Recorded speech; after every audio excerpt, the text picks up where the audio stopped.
Animals kill to survive, deploying a variety of lethal weapons. Teeth and claws are standard issue. But a small band of elite warriors have upgraded their armaments. We're counting down the ultimate top 10 lethal weapons in the natural world to find the animal with the most sophisticated killing technology.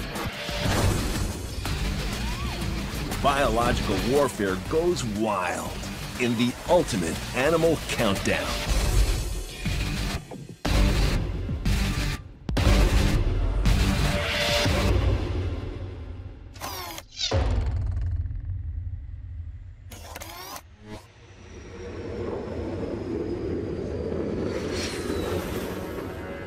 Humans love weapons.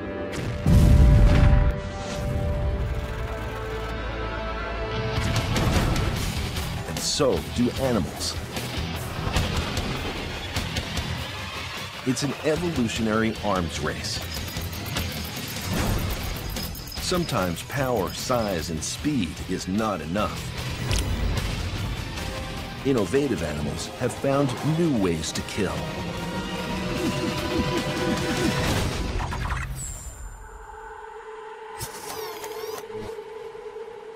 The fight for survival begins at sea.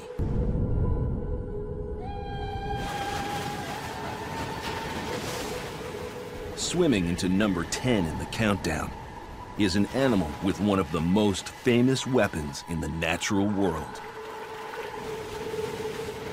The great white shark.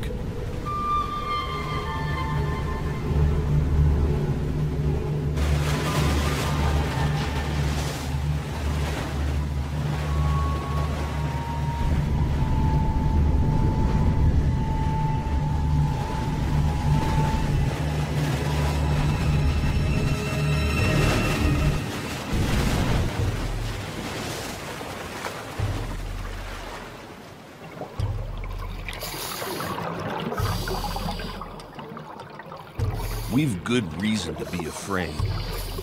Over 20 feet long and 4,000 pounds heavy, the great white shark is the biggest predatory fish in the sea. It uses size, strength, and speed to catch prey. But it kills with only one primary weapon: its jaws. 300 razor-sharp teeth slice off 20 pounds of flesh one bite. But lots of sharks have sharp teeth.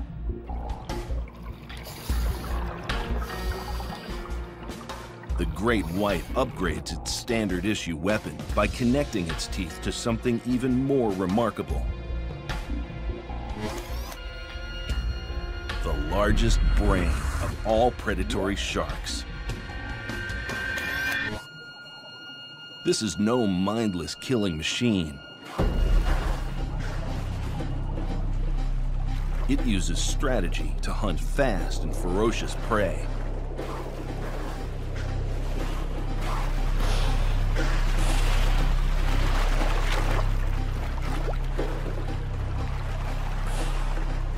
Fur seals are no easy target. They fight back with tooth and claw. And seals are fast.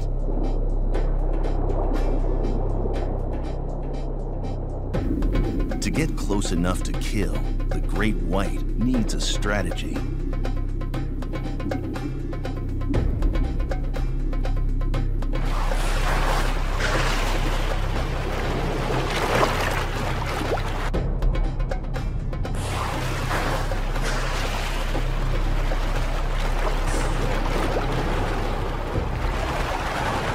First, the shark selects a killing zone deep enough to disguise its camouflaged body. Seals are silhouetted against the surface. The shark calculates the seal's trajectory and moves into position to launch a surprise attack. The shark hits the seal amidships, targeting the engines. Without front flippers, the seal can't escape.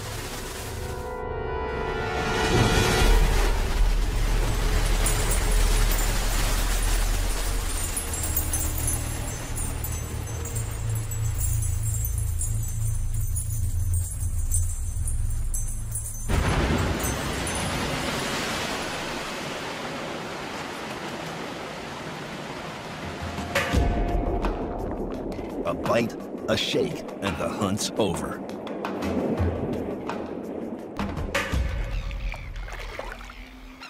Bigger prey requires a different strategy.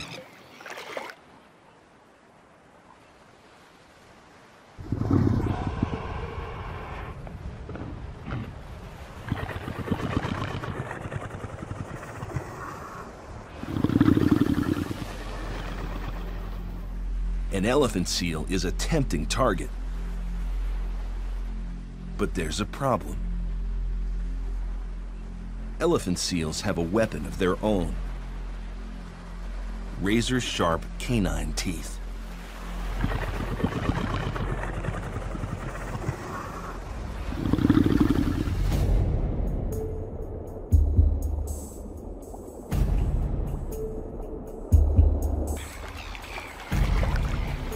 Once again, the shark moves into position beneath the seal.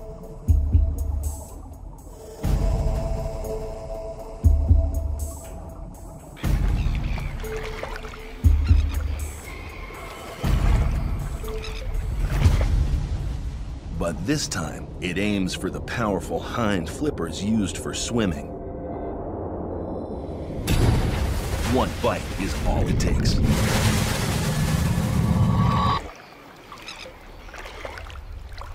The great white patiently waits for the seal to bleed to death.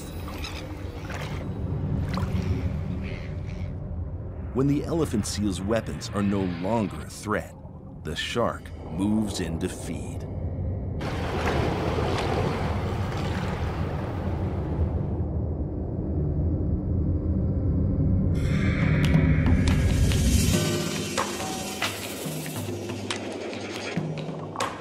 This combination of lethal weapons makes the great white shark the terror of the seas.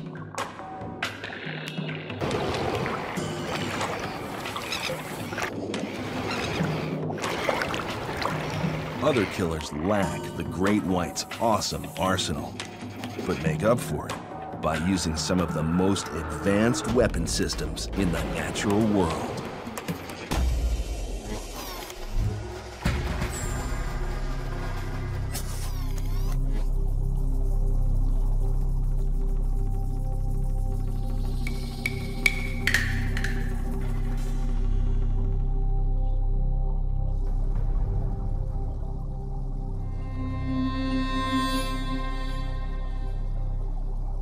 The most abundant fish in the sea are tiny.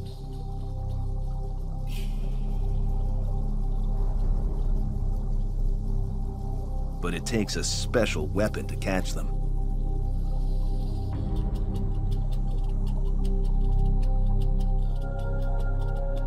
The enormous teeth of the great white shark are no use. What you need is a sword. Charging into number 9 in the countdown is the marlin. The biggest, fastest, most dangerous game fish in the ocean. It can hit speeds over 50 miles per hour.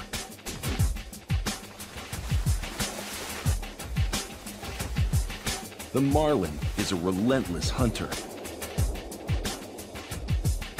pursuing schools of fish for days on end.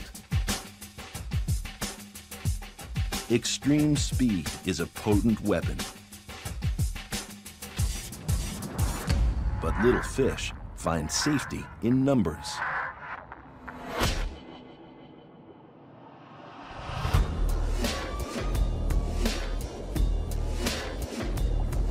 With all those eyes, there's no surprise.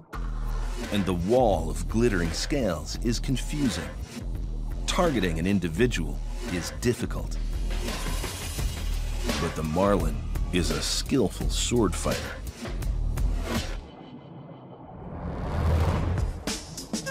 First, it herds the ball of fish to the surface. Helps on hand to break up the bait ball. Then, the marlin charges into the chaos, sword first. The marlin's modified upper jaw is a devastating weapon. It can stun, spear, slice, and dice. The marlin's sword and speed creates carnage in schools of fish. It's a powerful weapon. One sword penetrated 14 inches into the hard oak timbers of a sailing ship. But even in the animal world, the sword is primitive compared to the lethal technology still to come.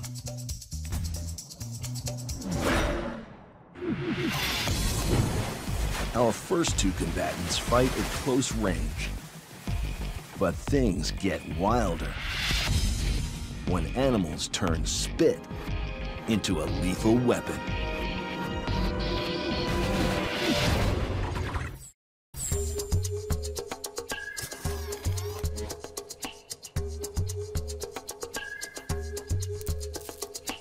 Lizards have a problem. Most kill at close range.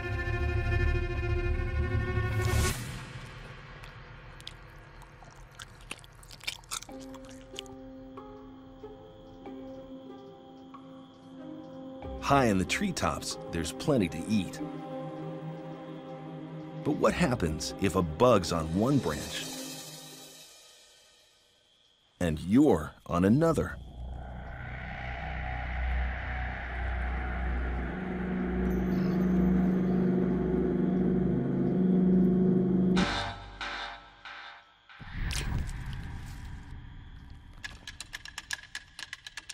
Stalking into number 8 is the chameleon.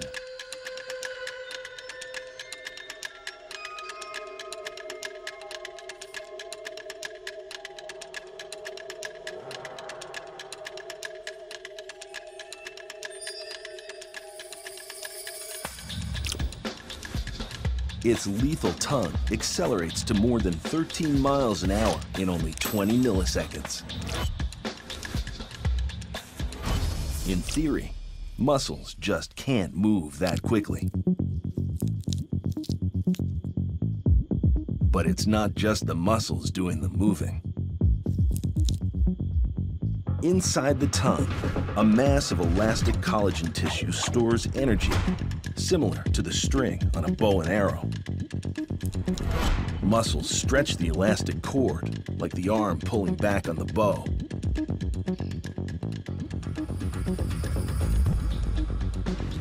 When the chameleon launches its attack, the collagen releases its stored energy, catapulting the tongue forward like the arrow. The tip of the tongue forms a suction seal around its prey.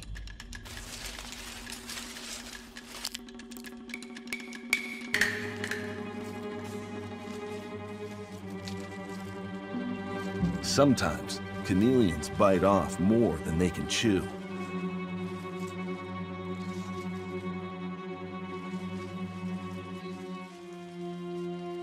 When you're the world's smallest chameleon, barely an inch long, discretion is often the better part of valor.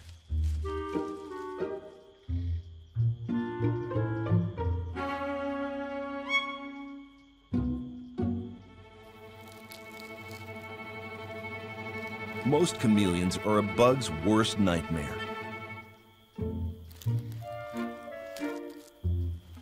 So it pays to get out of sight, fast.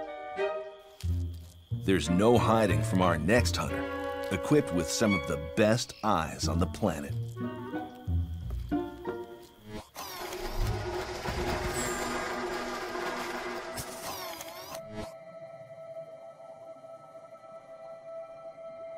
Finding food underwater can be difficult. There's lots of competition.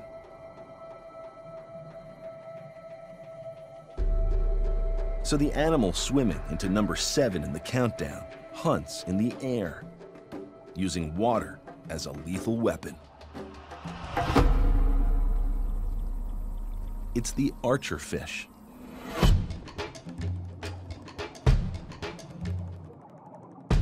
Above the water, there are plenty of bugs.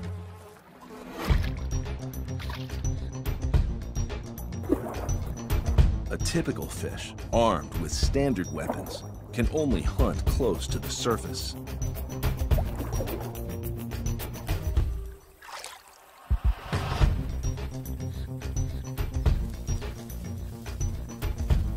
Big meals usually stay well out of range.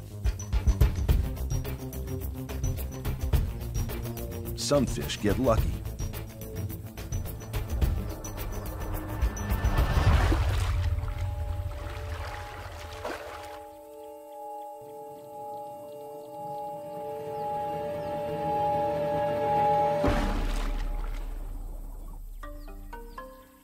Other fish move their mouth to the meal.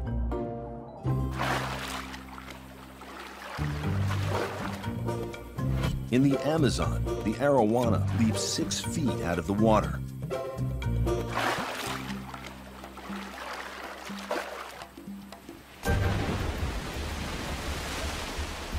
But if you have the right weapons, there is an easier way.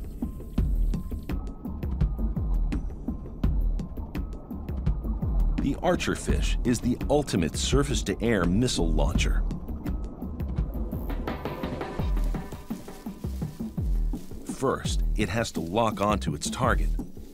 No easy task. Light is distorted when it passes from air to water. But the archerfish's remarkable eyes calculate the angle of refraction. Target locked. Fire.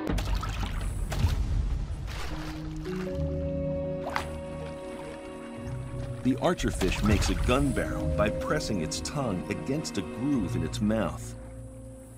Then snaps shut its gills.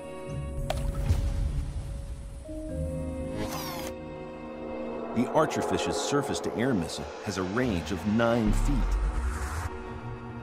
This expert in ballistics even allows for the curving of the jet through gravity.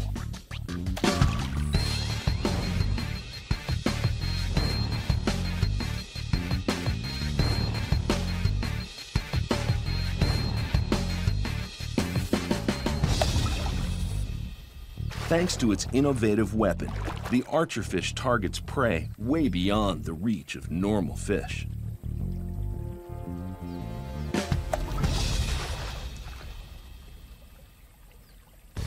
At least the archerfish can see its prey, unlike another weird warrior that works in the dark.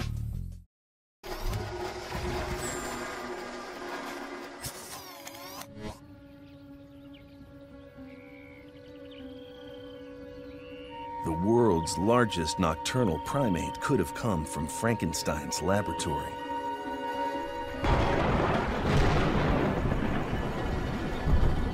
It has the ears of a bat,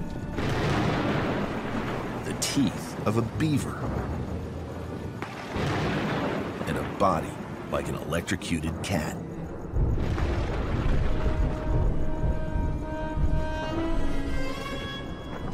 The aye-aye.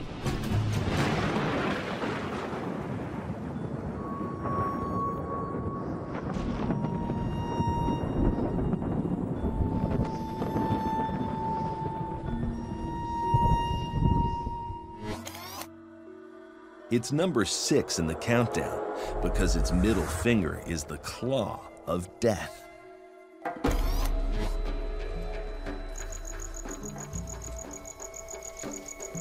In Madagascar, people believed the aye-aye was evil, stabbing human victims with its spindly finger.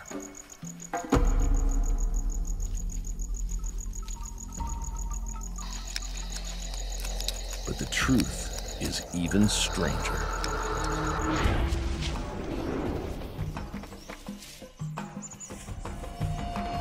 There are two ways to find bugs hidden deep inside trees. A bear goes off like a bomb, tearing the tree apart. 100 times bigger than an aye. The bear relies on jaws, claws, and brute force. The aye kills with surgical precision.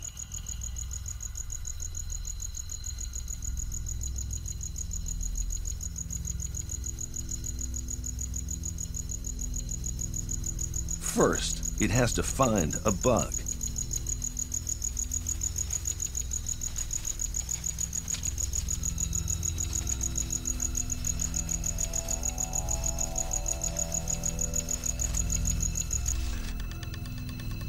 The aye uses its middle finger as a drumstick. The big bat ears hear the difference between solid wood and holes drilled in the underside of the board.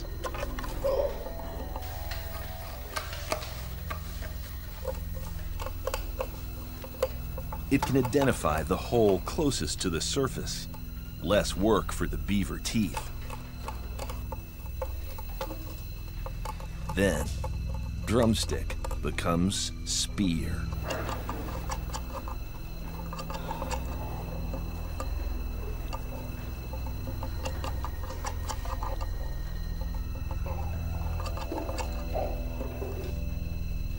In the forests of Madagascar, the aye's deadly digit gives it a huge advantage. It can seek and destroy targets hidden from other hunters. But the claw of death only works on grubs trapped in tunnels.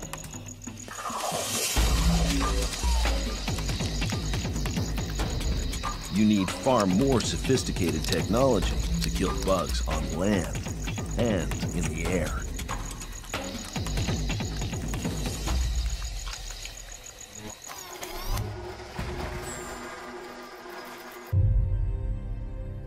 The web is the spider's most elaborate weapon.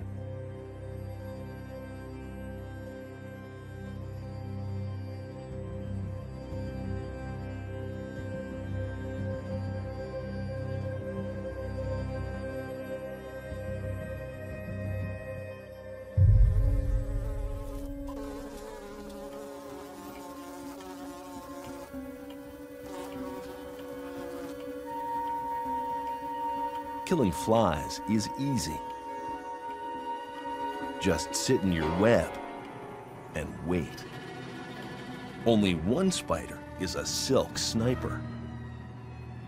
Creeping into number 5 in the countdown is a spider that stalks dangerous prey. Other spiders. Like a tarantula, it waits for its target to get in range. But this spider doesn't bite. It spits.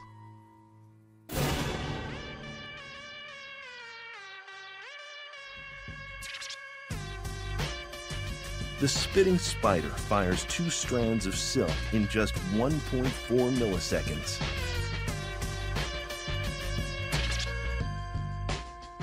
The flying fibers are coated with glue and venom.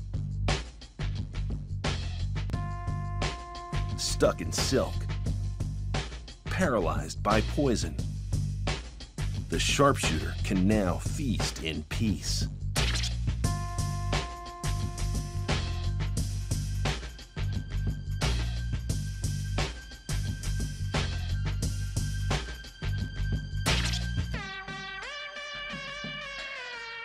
It's a weapon that would make Spider-Man proud.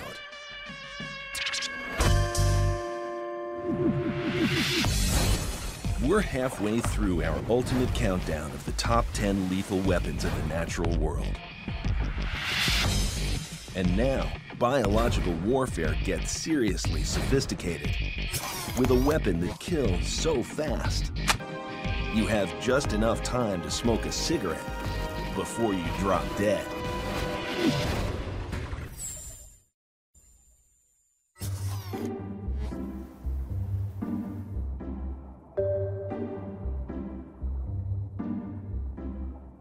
Fish move fast. Much faster than the animal sliding into number 4 in the countdown. The only thing a snail runs down is a rock. But this is one of the world's slowest assassins.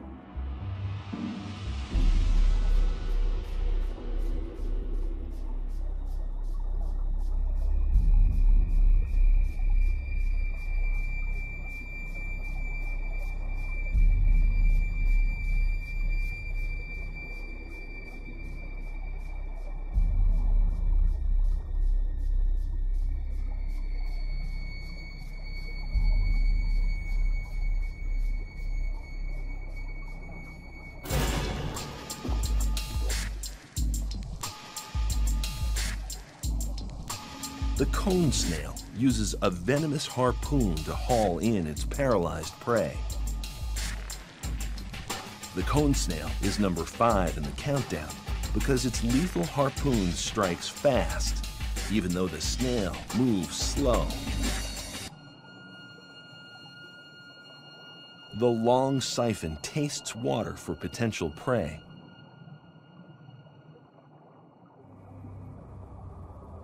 Then it stretches out the harpoon, a barbed hypodermic needle connected to poison glands inside the body.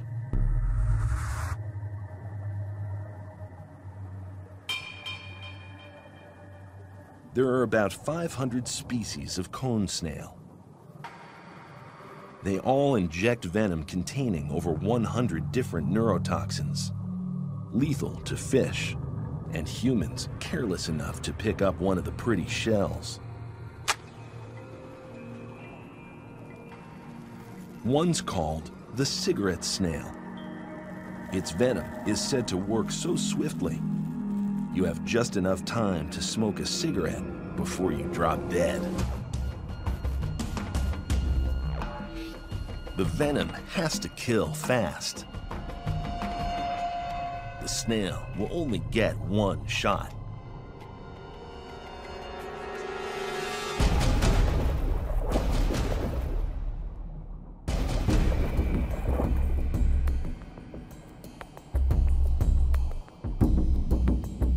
Paralyzed prey is easy to swallow. The cone snail kills quick, unlike our next hunter, which slowly rips prey apart on a device that could have come from a medieval torture chamber.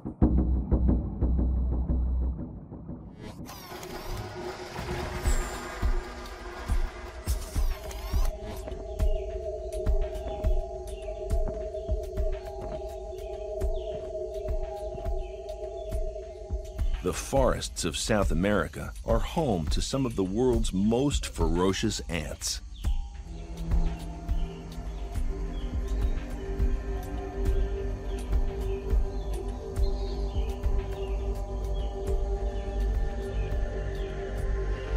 The most famous are army ants.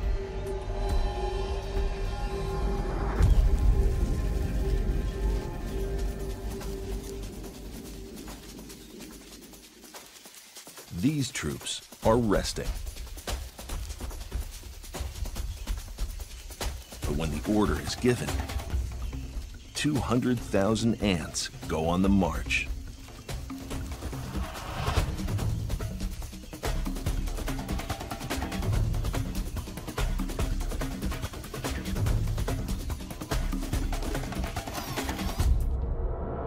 Big soldiers are nearly an inch long, armed with enormous jaws and venomous stings. The army is a relentless tide of destruction.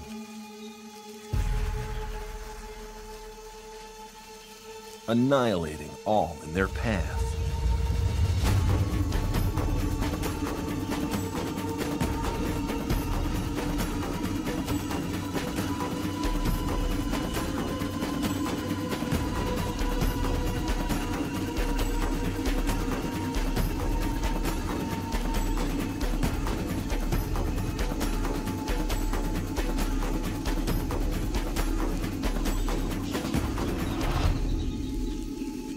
But not all ants are armed with enormous weapons. These Allomeris ants are tiny, less than 1/10 of an inch long. What they lack in firepower, they make up with sheer ingenuity. They kill animals that are far bigger, stronger, faster, by building a torture chamber.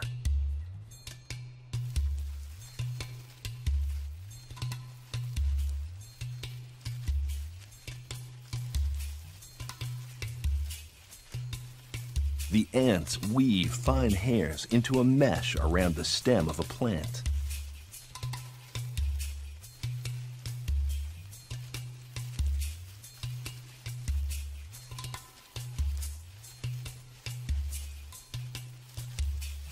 Lurking inside the holes, the ants wait for an unsuspecting insect to land on the rack.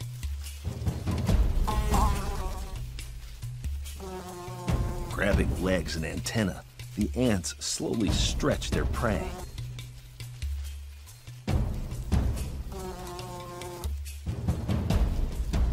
Trapped on the rack, the helpless victim is killed by a myriad of tiny stings and carved into small pieces to take back to the nest.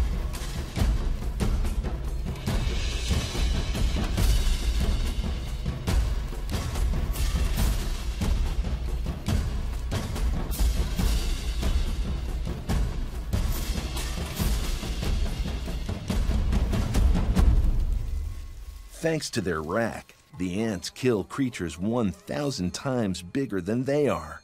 That's like your cat killing an elephant. Ants are not the only killers combining cooperation with multiple weapon systems to become a deadly fighting force.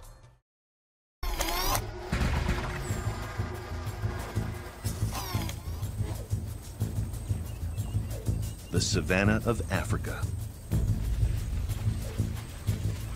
Home of big mammals and a very big cat. Stalking into number 2 is an animal with an arsenal of lethal weapons. The lion.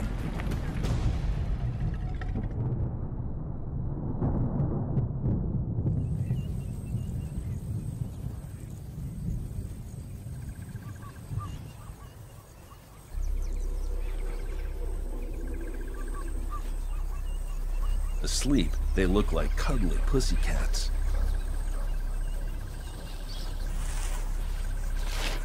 Awake, they transform into finely tuned killing machines.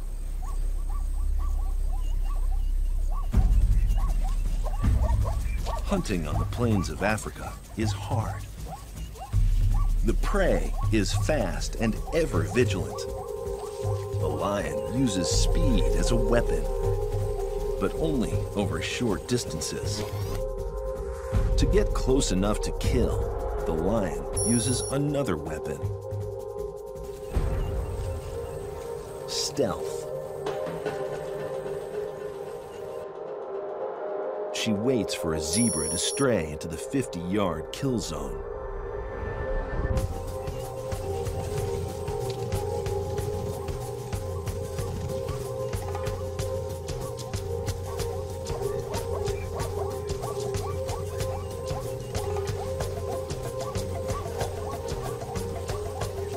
Speed gets her close.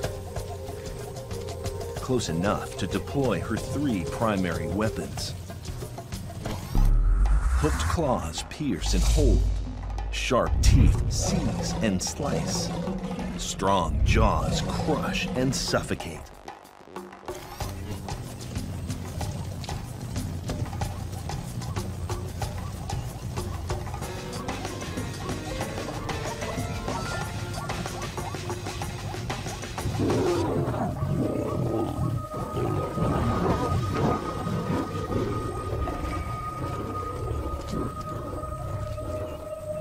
Even with all her sophisticated weapons of destruction, a lion hunting solo misses far more than she hits.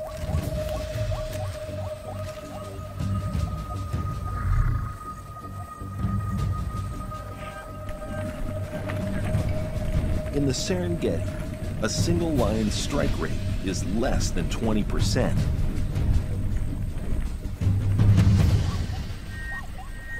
So lions have developed the ultimate strategy. Lions are number 2 in the countdown because females use cooperation as a weapon.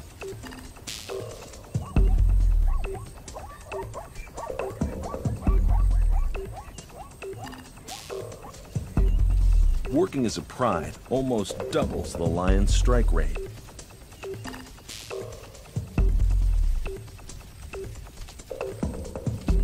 They fan out, blocking the exits.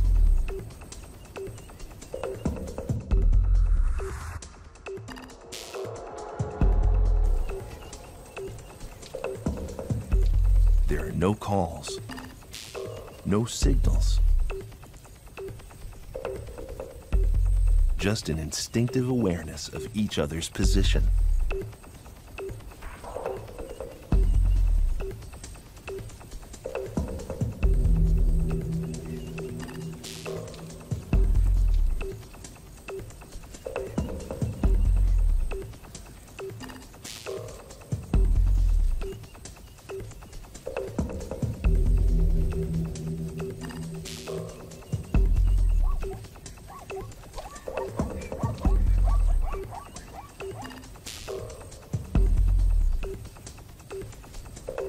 Each lioness now watches for her own chance to attack.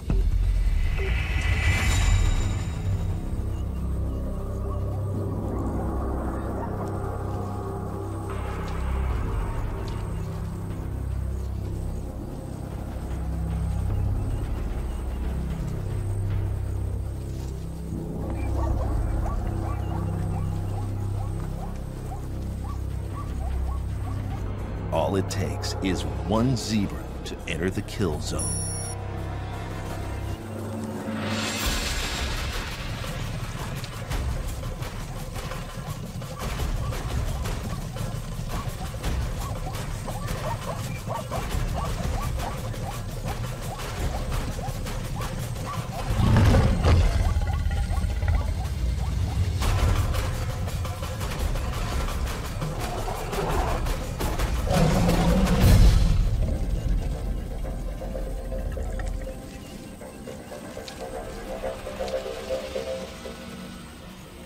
Hunting as a unit allows lions to bring down prey too big, too fast, or too dangerous to hunt alone.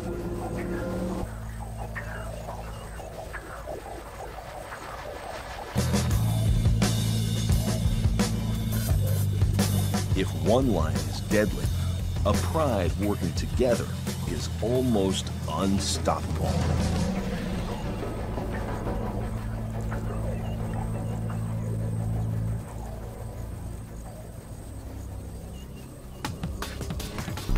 The combination of multiple weapons with teamwork and strategy make the lion the ultimate African predator.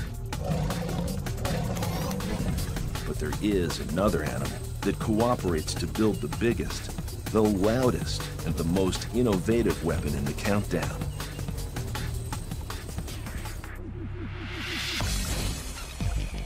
We've seen 9 of nature's most sophisticated killers. But the ultimate weapon system is deployed by the animal that's number 1. Summer in Alaska. And the animal with the ultimate lethal weaponry is hungry.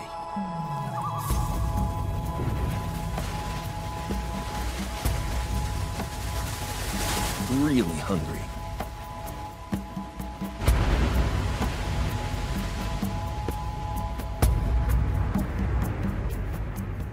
This humpback whale hasn't eaten for 6 months. It's been away breeding.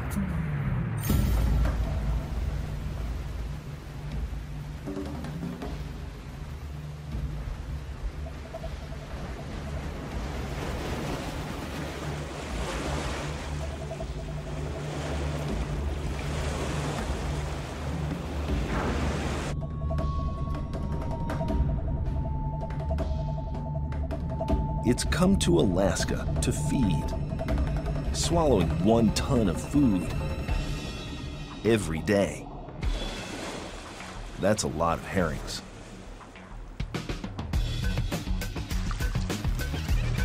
A humpback whale has a big mouth, but herrings are fast. To catch fish, the humpback whale constructs the ultimate weapon. It's a net built of bubbles. Trapped inside curtains of air, the fish freak out. They swim together for safety. Big mistake.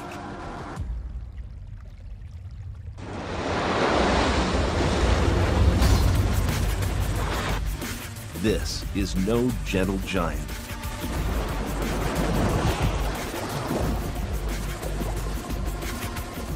Hundreds of herrings die in each 15,000-gallon gulp.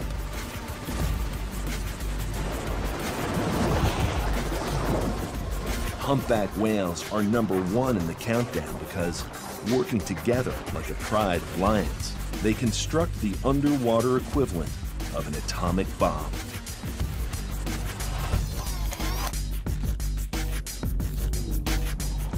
The whales manufacture a mighty fishing net 150 feet in diameter.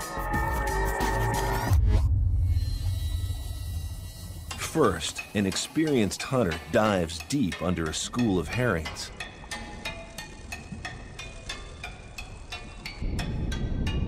And releases a ring of bubbles.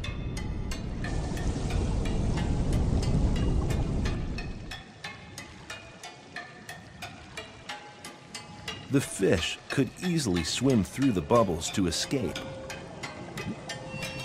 but they don't.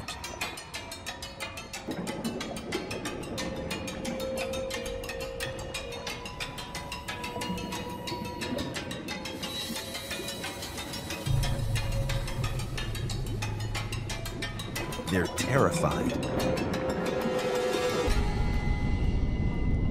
of the scream.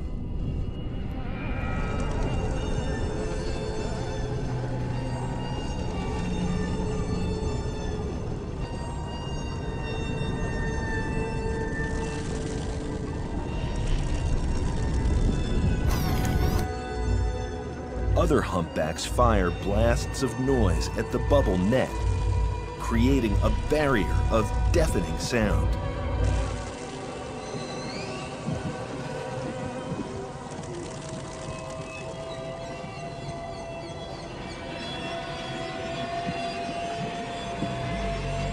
The terrified fish huddle together, and dinner is served.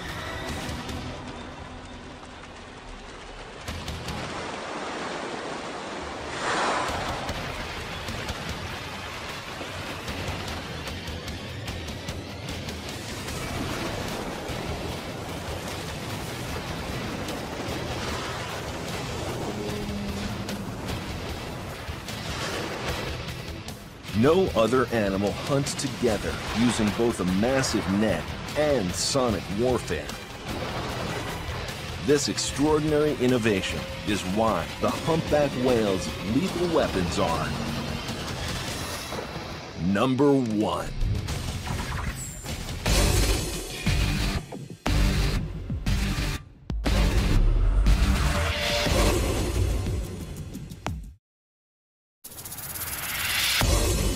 Venom. Every drop brings agony, destruction, death. We're counting down the ultimate top 10 venoms in the natural world to find the animal with the most dangerous injection. Chemical warfare goes wild in the ultimate Animal Countdown.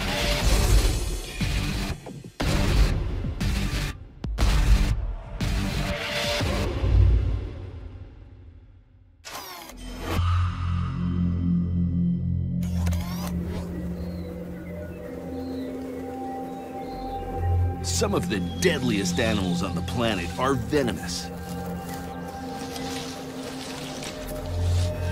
It's a lethal weapon for defense and attack.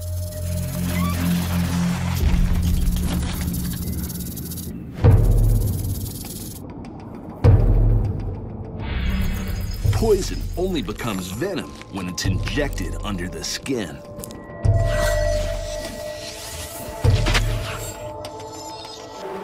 And nature has developed hundreds of lethal hypodermics. We're analyzing the venom of 10 dangerous animals. Comparing hypodermics with the potency of the poison and the number of humans harmed to create the ultimate danger index.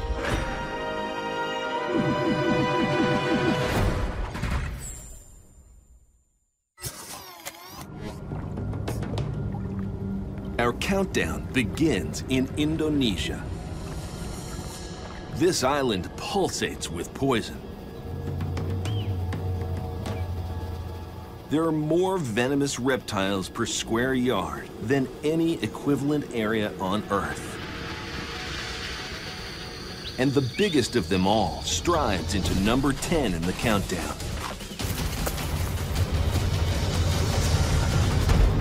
The Komodo dragon. 10 feet long, 300 pounds heavy. Komodo dragons are the largest lizards on the planet and one of the most dangerous. One bite is lethal.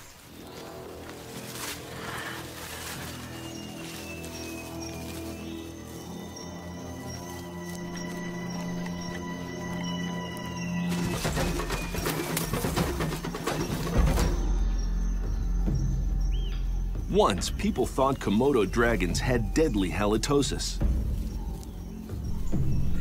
They blamed bacteria in the dragon's deadly drool, because bacteria in the saliva produce terrible toxins.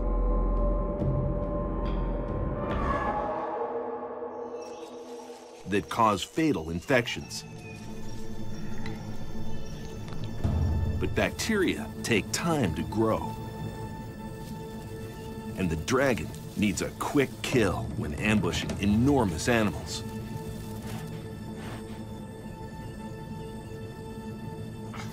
A buffalo looks docile, but it's capable of killing a tiger.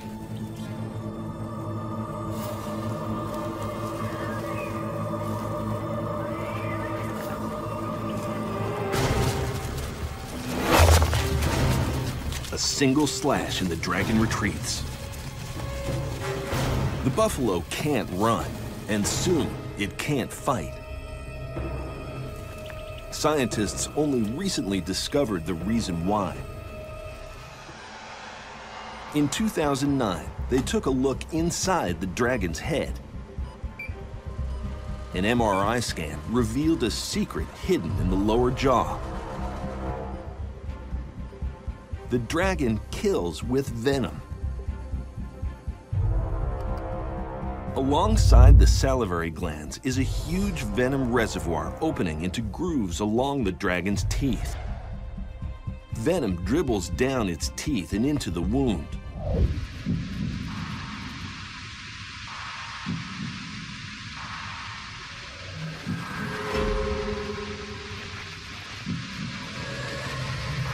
Blood pressure plummets. Prey go into shock.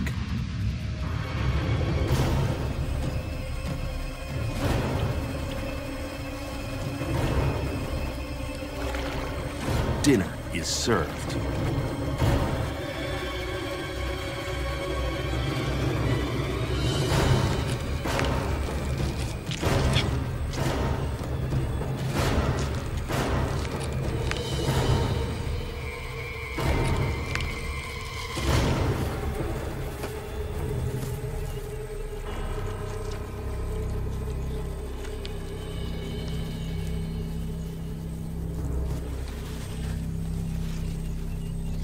The dragons of Komodo have a fearsome reputation.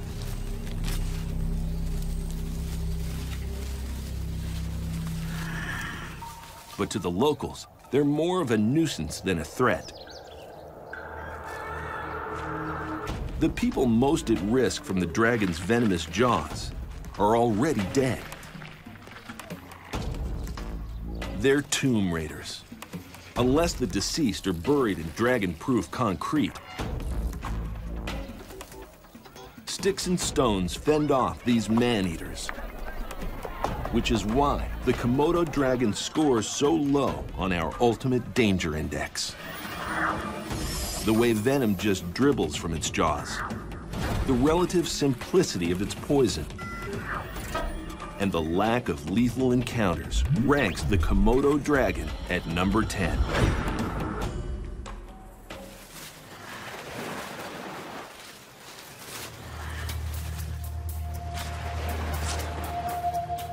Coming up are venomous animals that are far more deadly. Possibly because they spend less time with their heads stuck inside something's rectum.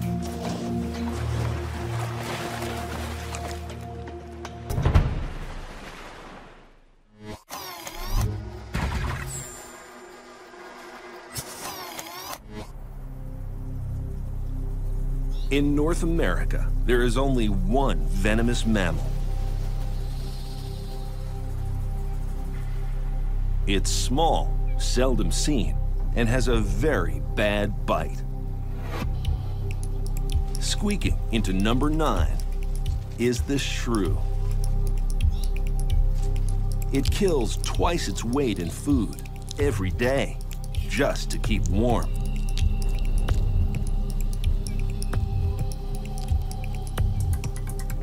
Without venom, it would die, because winter is tough on shrews.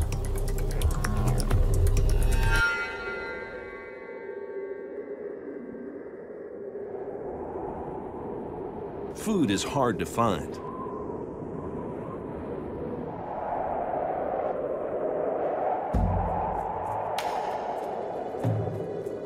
Big fat mammals can sleep through the winter.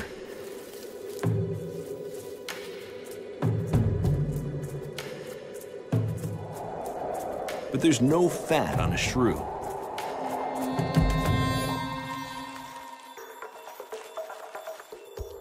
It can starve to death in only a few hours.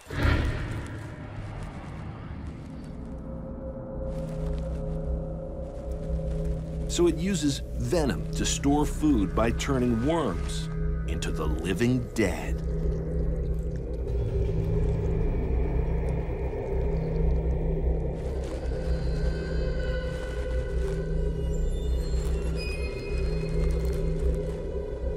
When a shrew bites a worm, venom glands pour poison into the puncture wound along the grooves in the lower incisors. The poison targets the worm's nerve cells, relaying high-speed electrical pulses around the body.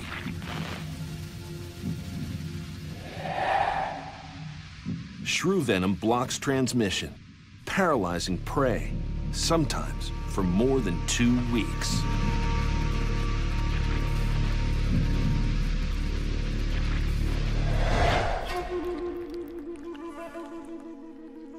The shrew stores the zombie worms underground.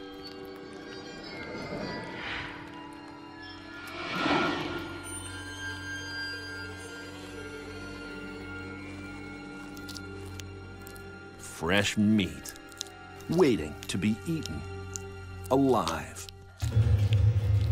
Even a small amount of shrew venom causes paralysis, which is why the shrew can take on much larger animals.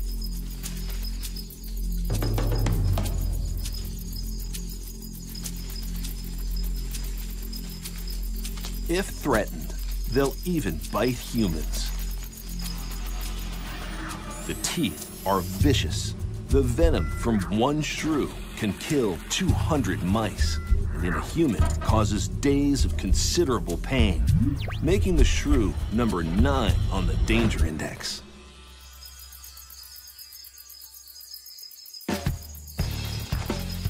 A venomous bite is a huge advantage for the shrew. It's a wonder more mammals don't have deadly saliva.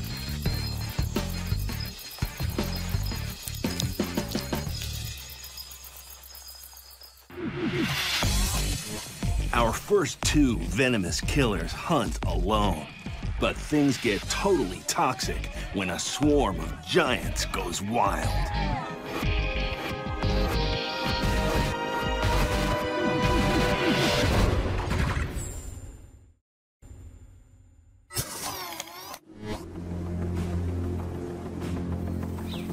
Buzzing into number 8 in the countdown are tiny warriors defending a fortress.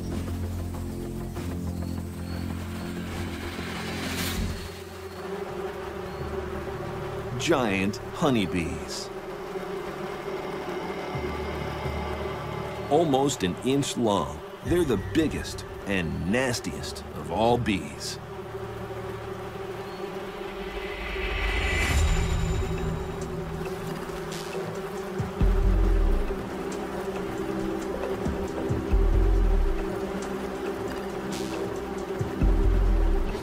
Twice the size of European honeybees, their sting is 3 times as long. A sting is the ultimate self-sacrifice. The bee dies after embedding her hypodermic syringe that continues to pump venom into the wound.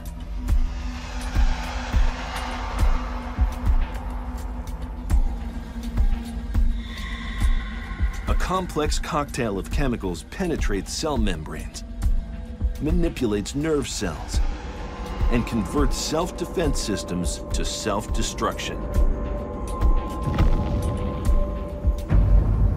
As a defense, it's effective, but expensive. When a bee loses its sting, it dies.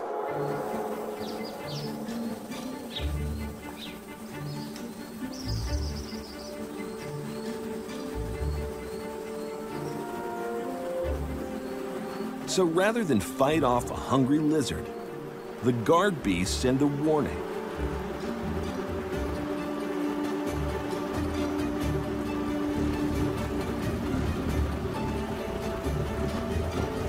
Waving their stings in the air is the bees' way of saying, back off. But some people can't read the warning signs.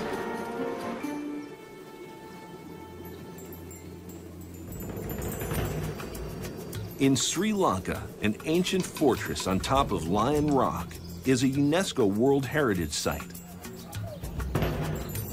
Over 600,000 people a year climb the narrow staircases. The fortress is also home to 50 nests, up to 5 million giant bees. Usually, people pass unnoticed. But on May 1st, 2004, a child threw a rock at one of the nests. Big mistake.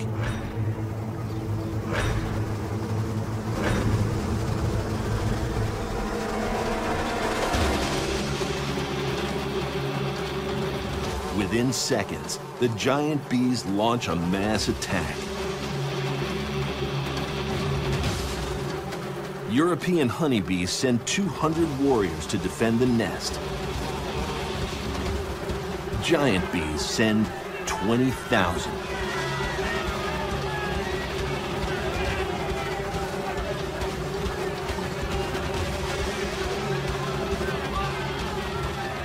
More than 100 tourists were taken to the hospital because the bee's sting is a potent weapon.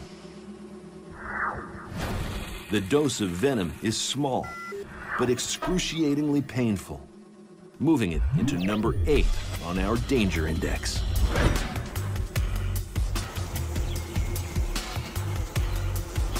The bee's sting guards a golden treasure. But not all armies use venom only for defense.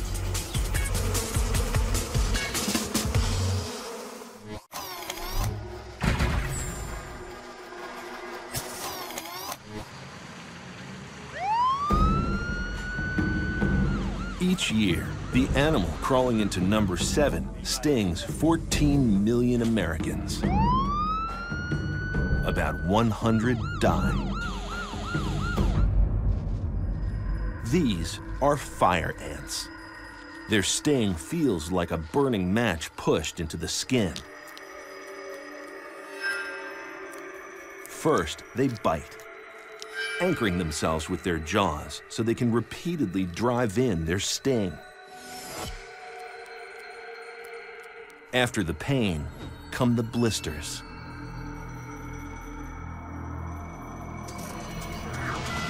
The sting may be small, but the venom is so potent, victims may need skin grafts or even have a limb amputated, pushing the fire ant into number 7 on the danger index.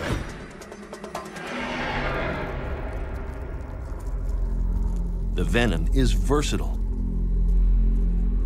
Foraging ants use venom to catch food for the colony.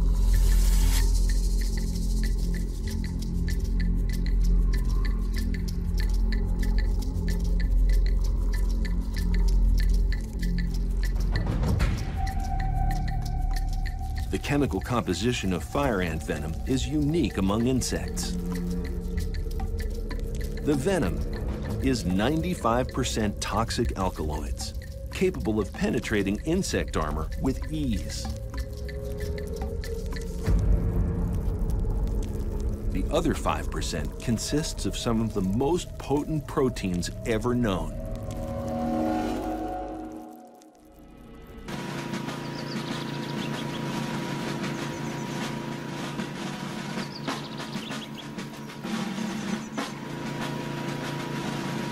Fire ants will attack anything that gets too close to the colony. Some people try to fight back.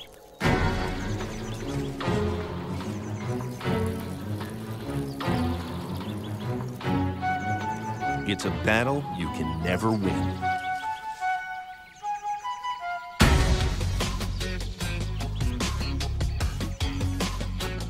But you'll need more than a shotgun to take on the next venomous killer.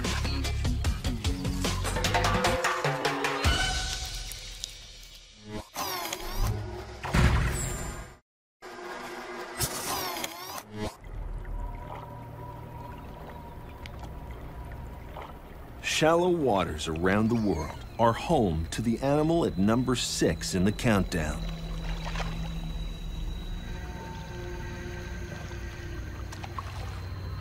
It's a fish with a terrible reputation, thanks to the venomous barb on its tail.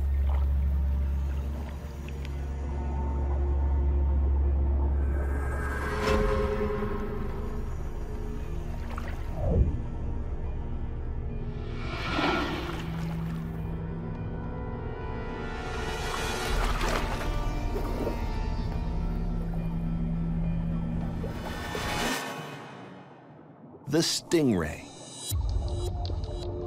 But this remarkably intelligent fish is also known as the pussycat of the sea.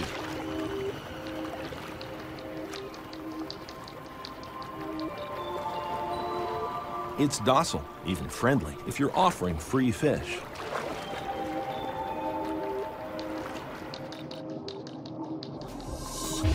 But when it gets frightened, things can go horribly wrong.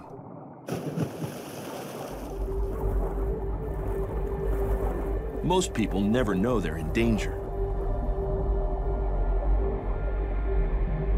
The stingray is well hidden. It only attacks in self-defense, lashing out with one of nature's nastiest weapons. A serrated barb, up to 14 inches long, wrapped in a sheath full of potent poison.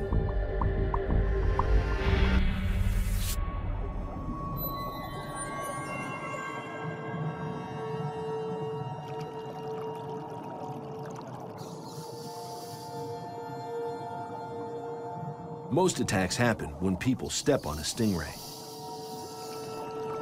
or if a fish feels threatened.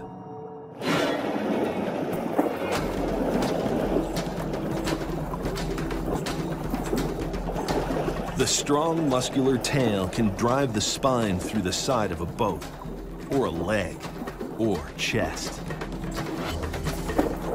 Stingray venom is usually not fatal, but it hurts a lot. Poison produced in the spine causes instant agony. In America alone, 1,500 people are stung each year, thrusting the stingray up to number 6 on the Ultimate Danger Index. Stingray venom also has toxins that kill cells and tissues.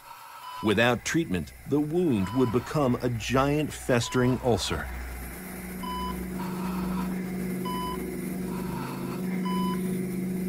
Stingray venom works on all mammals, even killer whales. They love eating stingrays, but catching them poses problems. Mostly hidden inside the rocks, the stingray's potent venom is more than a match for a hungry pod of killer whales.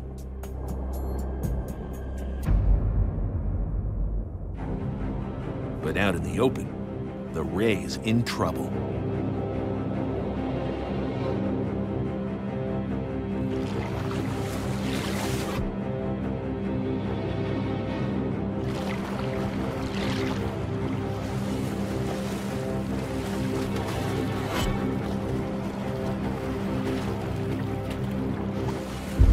Whales can rip a ray apart, but at a cost.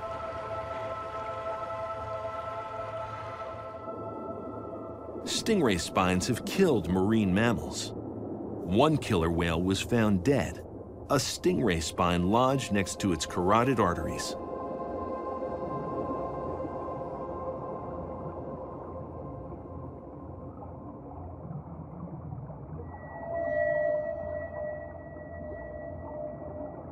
The stingray has a lethal reputation, yet these gentle fish use venom only in self-defense.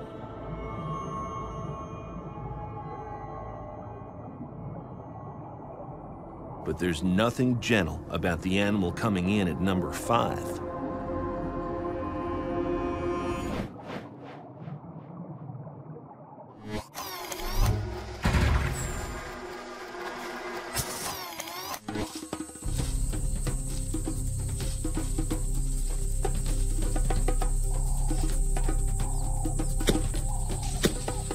In Brazil, bananas carry a deadly surprise.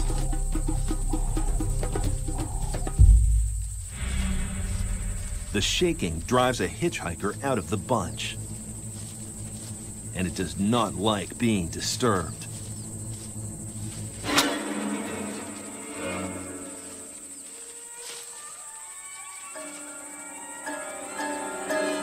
Crawling into number 5 is probably the world's most dangerous spider.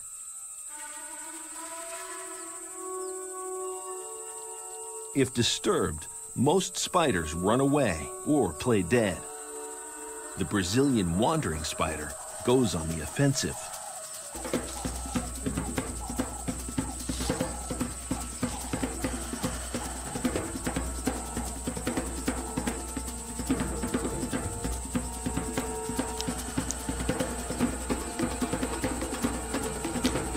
A single bite injects enough venom to kill 300 mice, or a human.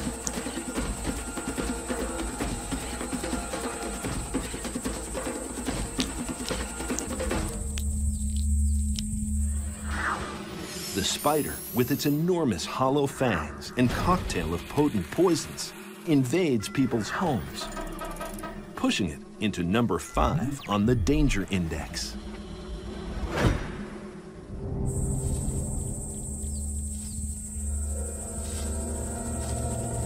It takes only a few minutes for the venom to start working.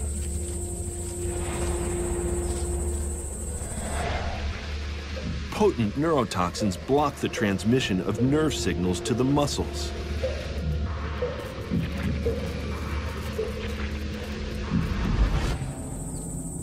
Breathing becomes labored as muscles tighten and cramp.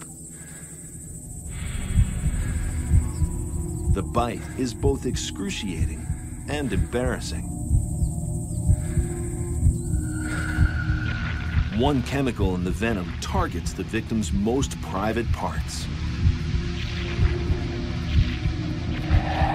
Like an evil Viagra, it stimulates a painful erection that can last for hours.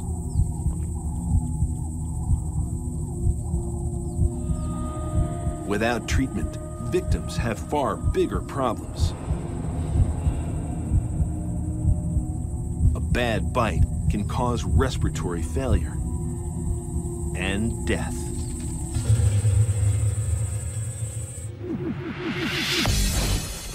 We're halfway through the ultimate countdown of the top 10 venoms in the natural world. And now, chemical warfare gets even deadlier with a killer so powerful, it eats giant spiders for breakfast.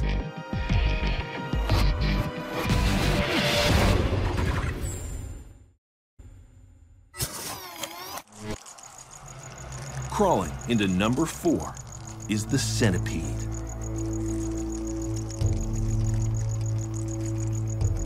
It's fast, fearless, ferocious.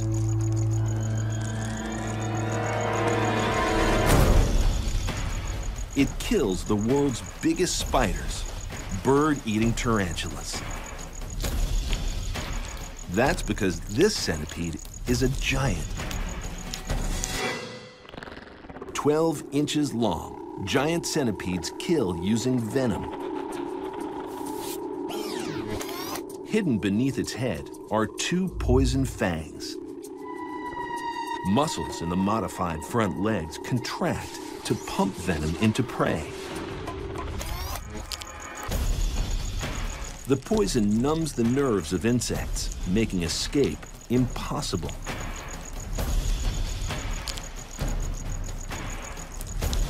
Other toxins target bigger prey, like frogs.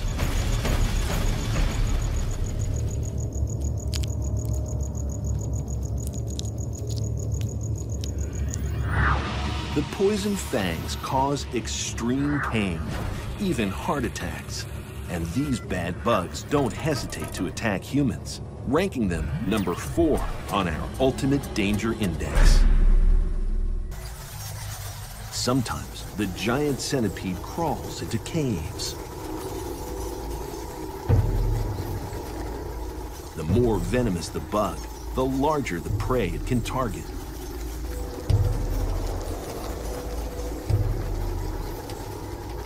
But flying bats are the ultimate challenge.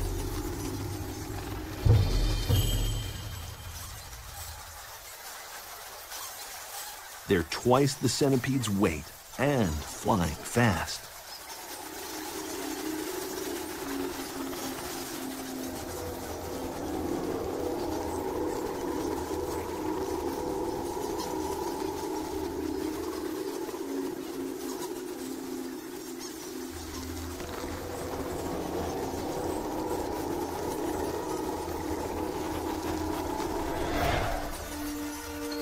The big bug reaches out into the flight path.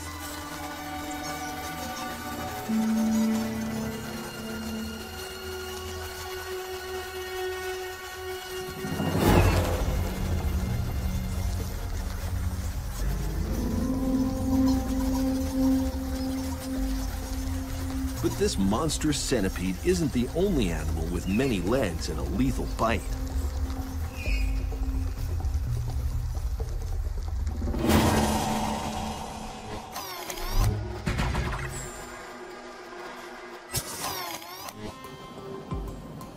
When it comes to venom, size isn't everything.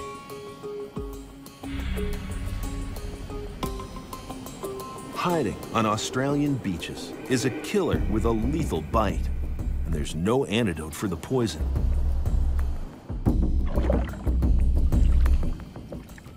Australia's blue-ringed octopus is the size of a golf ball, but it packs a potent punch.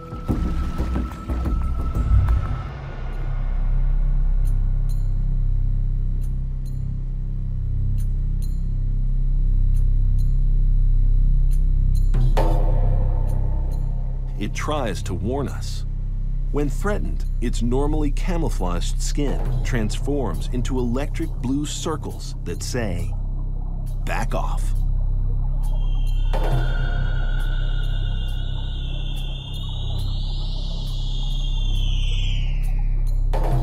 Octopus venom is a potent toxin effective against any animal with a nervous system.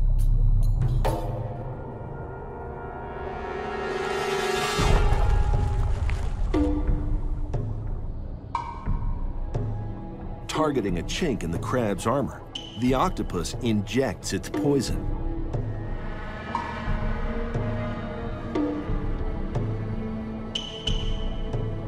The neurotoxin quickly travels to the crab's nervous system.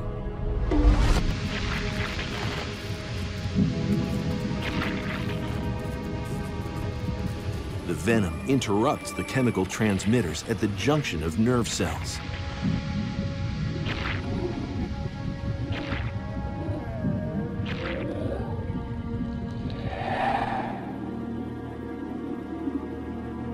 In just a matter of seconds, the crab is completely paralyzed.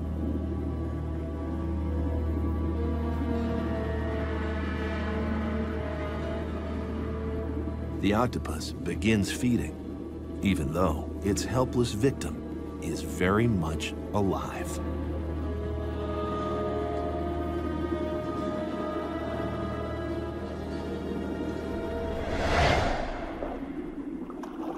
The venom can also turn humans into the living dead.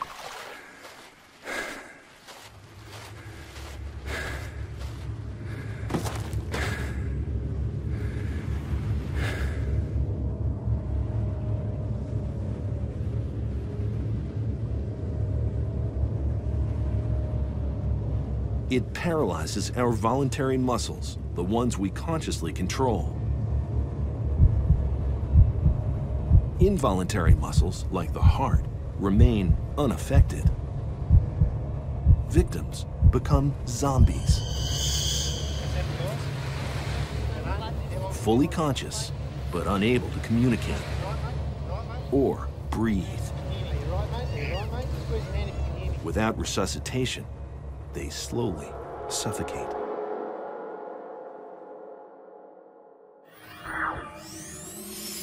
The octopus's bite is surprisingly painless, but the venom can kill a human in only 90 minutes, pushing the blue-ringed octopus up to 3 on the danger index.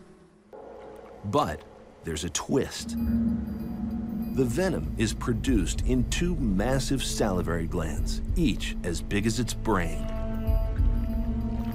But not by the octopus.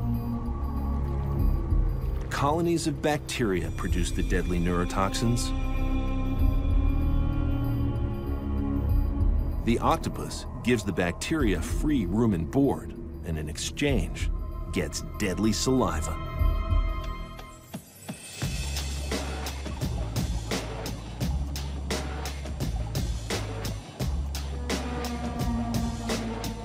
Our next killer needs no help in manufacturing its terrible toxins, and it's yet another deadly Australian.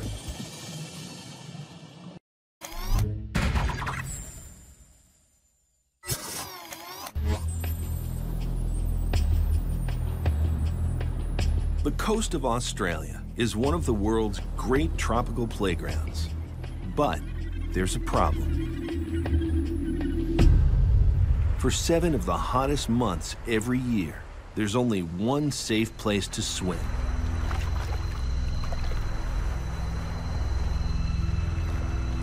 A fine mesh net keeps out the animals swarming into number 2 in the countdown.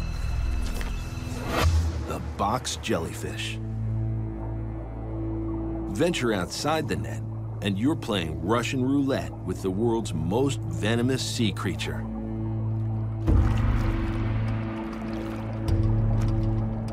The box jellyfish has 60 tentacles, each up to 10 feet long. One tentacle can deliver enough venom to kill a human in minutes.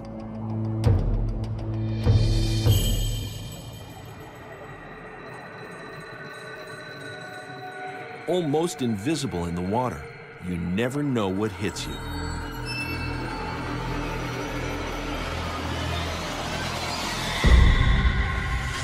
Touch a tentacle, and millions of microscopic stinging cells blast coiled harpoons deep into your skin.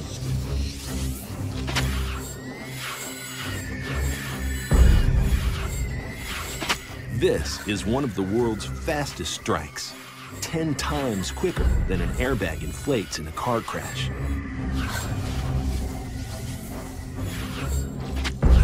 The harpoons are hollow, pumping venom that targets the skin, the heart, and nervous system.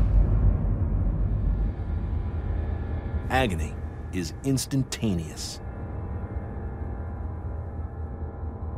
It looks and feels like being branded with red-hot irons. The venom is so overpoweringly painful, people have gone into shock and drowned before even reaching the shore. Each stinging cell is tiny, but there's enough venom in a single jelly to kill 60 people, propelling the box jellyfish to #2 on the danger index.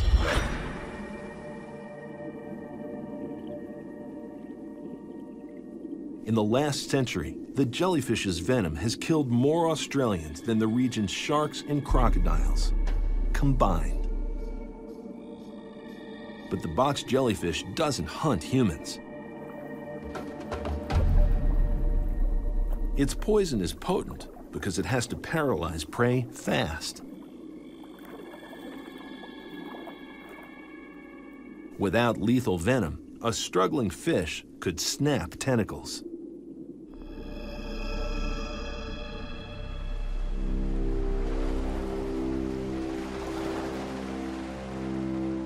Box jellyfish pose real problems for macho male Aussie lifeguards.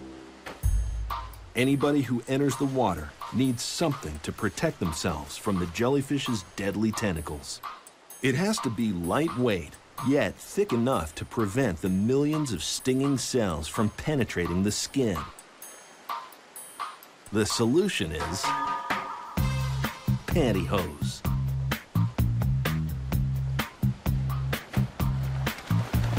But the box jellyfish is not the deadliest Australian in the countdown.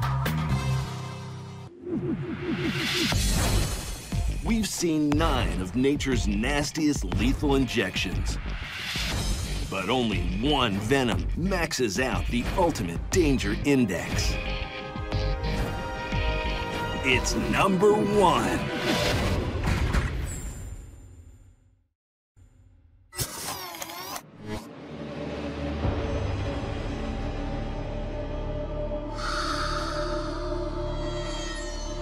In some societies, one animal represents the ultimate evil. Demons from the underworld, dealers in death. And the deadliest of them all use venom.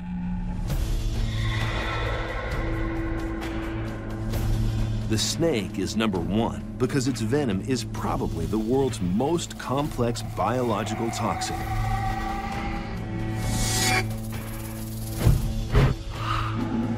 Almost 400 species are dangerous to humans.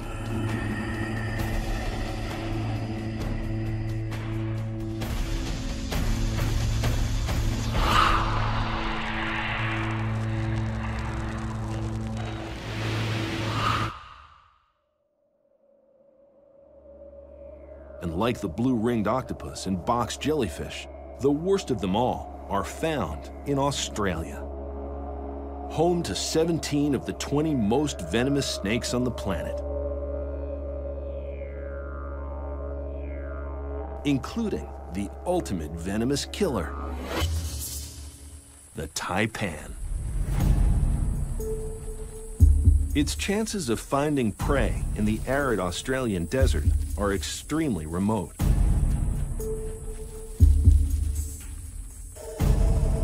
So the deadliest snake in the world makes sure nothing escapes from its fangs.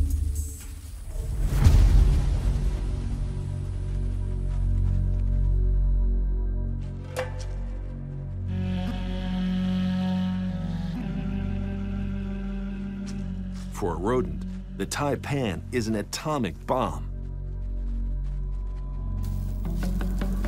One bite can kill over 100,000 mice.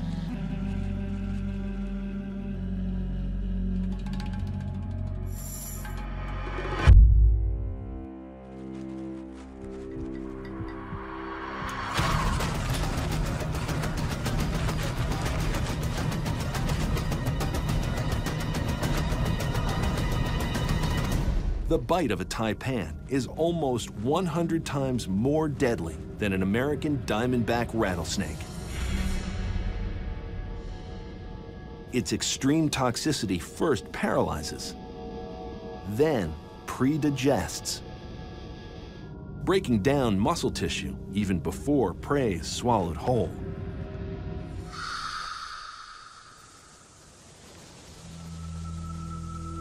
And juvenile taipans are just as deadly as the adults. Unlike most snakes, young rattlers mostly target lizards and insects.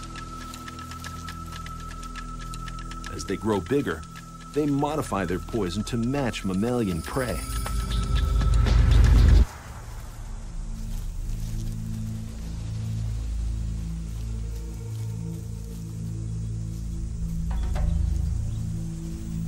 But the taipan's venom never changes. Babies and adults are specialist killers of mammals.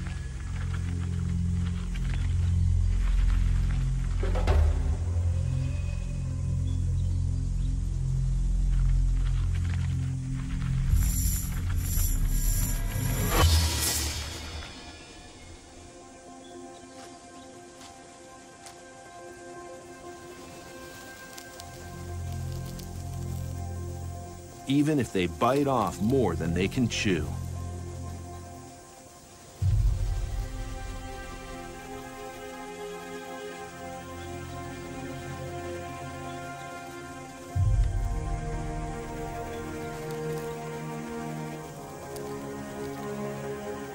For now, the rat is more than a mouthful, but not for long. The taipan grows to be over 6 feet long, with the longest fangs of any Australian snake.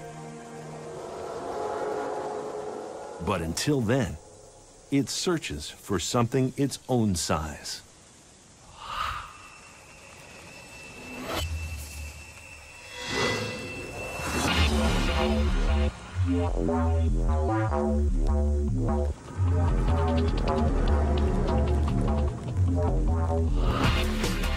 The taipan kills faster than any other Australian snake.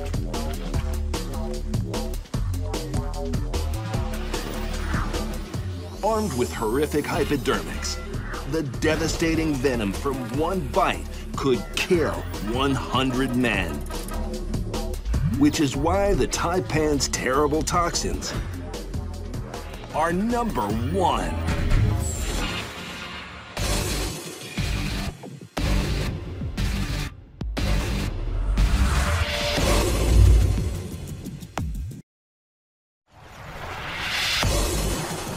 Animals find strength in numbers. Big numbers. Hundreds, thousands, millions, billions. Don't mess with the mob. We're counting down the ultimate top 10 swarms in the natural world to discover that sometimes size does matter. Global swarming goes wild in the ultimate animal countdown.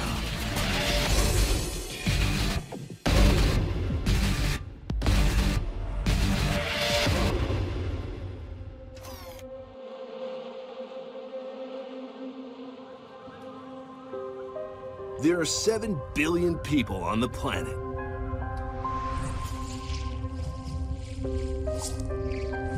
They form swarms of different sizes, depending on who they are, where they are, and what they do.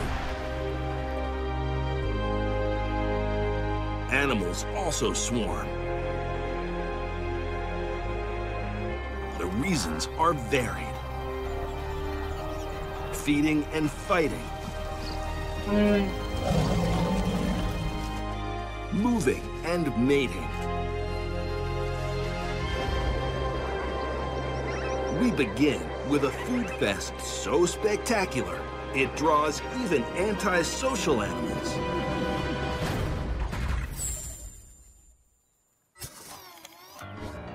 Charging in at number 10 is the grizzly bear. One of the largest terrestrial carnivores in the world. He's 9 feet tall, 900 pounds heavy, and he hates other bears.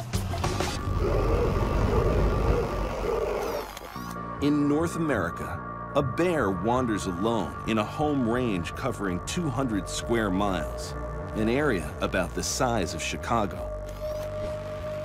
If he meets another bear, all hell breaks loose.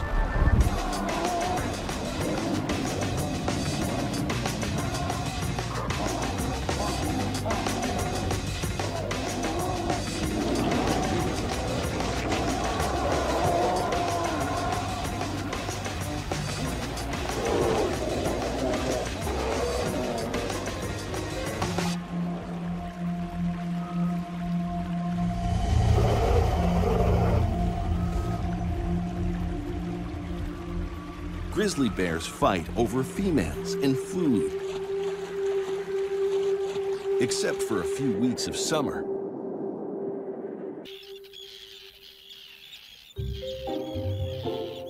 The salmon are coming.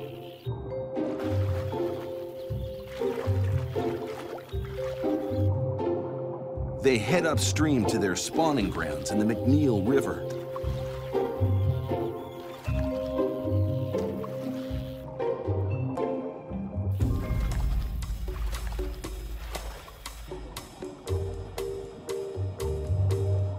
But there's a problem.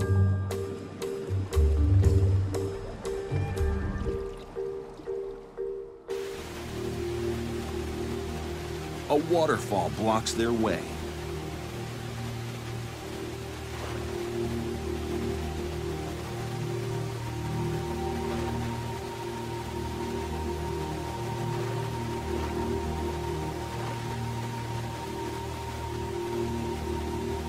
Rocks and boulders slow the salmon.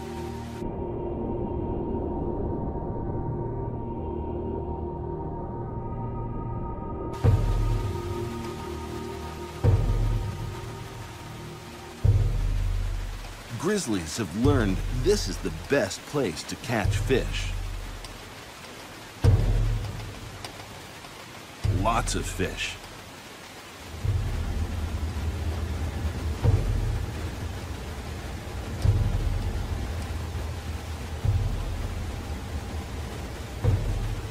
It's the world's biggest gathering of grizzlies. Competition is intense. The normally solitary bears crowd onto 150 yards of riverbank.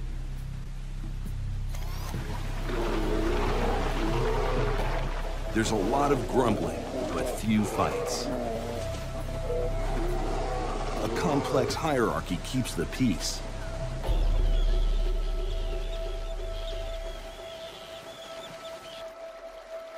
The bigger the bear, the higher up the pecking order. And the better the fishing spot.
An experienced angler can catch 90 pounds of fish a day.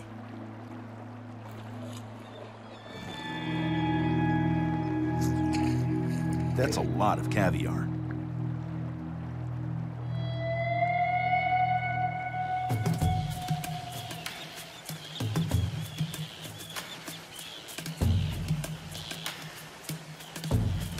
The bears tolerate each other while the salmon are running.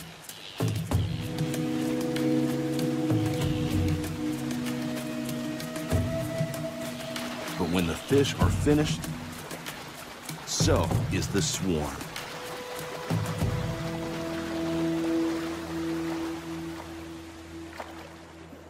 The bears return to their life alone.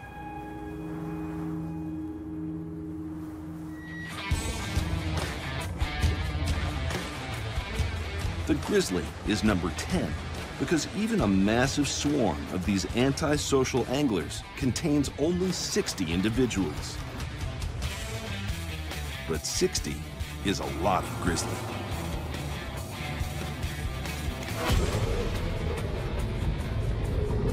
As the countdown continues, we'll discover if you want to be in the in crowd, it's best not to be big and bad-tempered.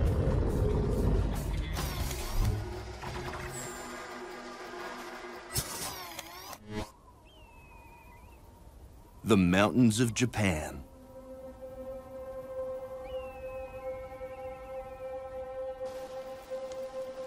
A land of harsh winters and heavy snow.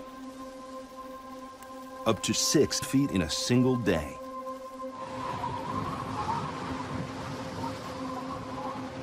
Shivering at number 9 in the countdown are snow monkeys.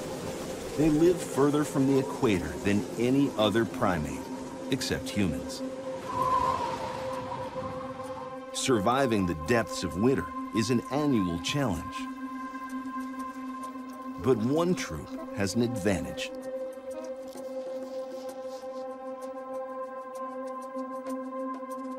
When the cold becomes overwhelming, snow monkeys hit the pools.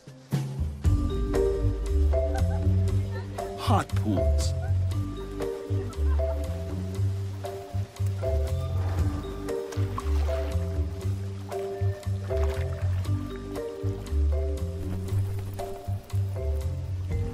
"50 years ago, a smart young female first lowered herself into the thermal springs. Others copied her, and the joys of hot tubbing have been passed on through 3 generations. On the coldest days of winter, some females soak for 5 hours, or even overnight. Nature's hottest pool party is number 9 in the countdown because 160 monkeys swarm into the thermal springs.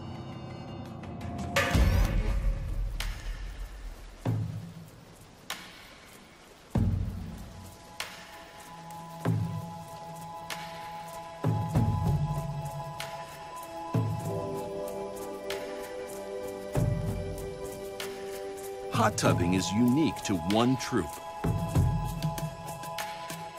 The 100-degree water bubbles up from deep underground.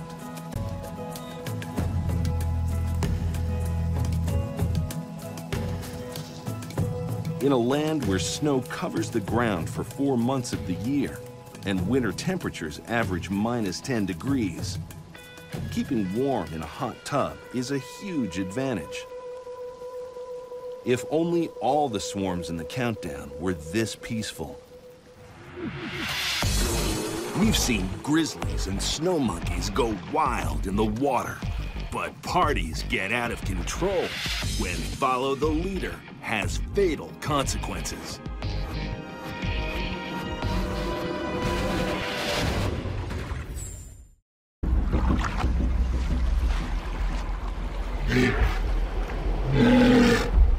In summer, female walruses and their babies follow the retreating ice pack north. But the males have different plans.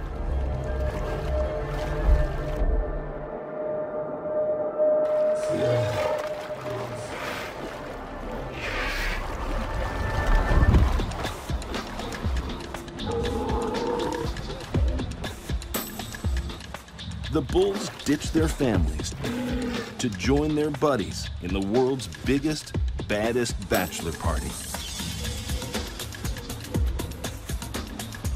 This is the largest congregation of walruses on the American mainland.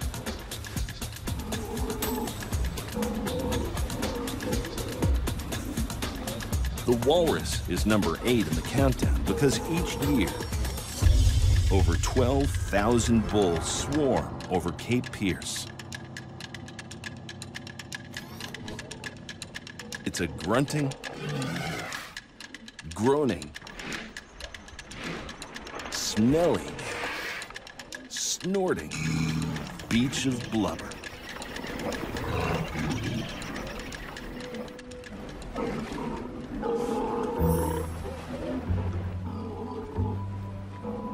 That's because the walrus has to fight for the right to party. The crowded beach has priority spots for sunbathing. And in the world of the walrus, the bigger your tusks, the more priority you have. Bulls run a gauntlet of sharp tusks and short tempers.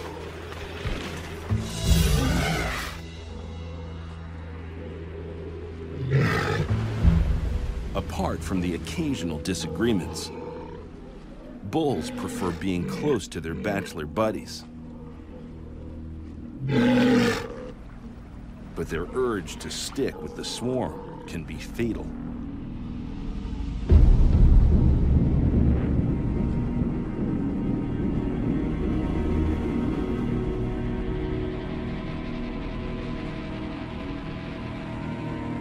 For some unknown reason, these bulls left the herd and kept pushing inland until they were on top of a high bluff.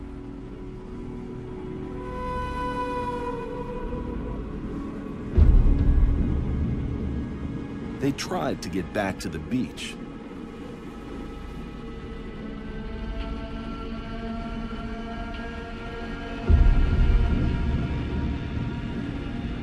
Big mistake.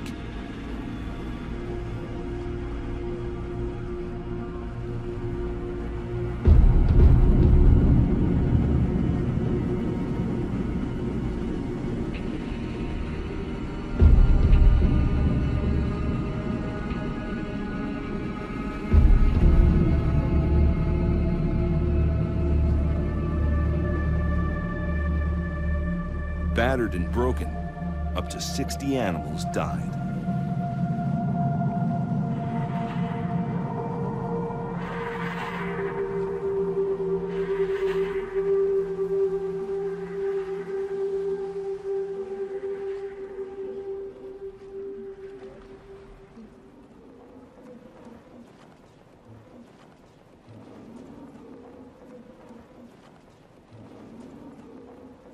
The Fish and Wildlife Service spread a line of tarpaulins across the hills to prevent further tragic accidents.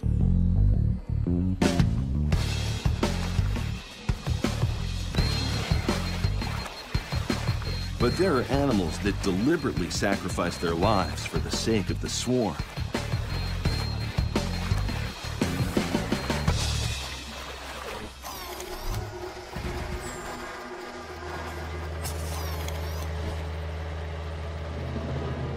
Scientists call the animal swarming into number 7 hyper-defensive. The bee will defend the nest from any intruder, even if it's 1,000,000 times bigger.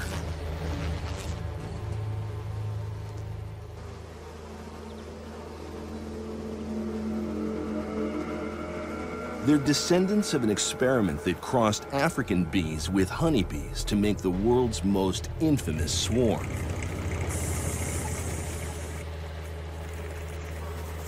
Killer bees.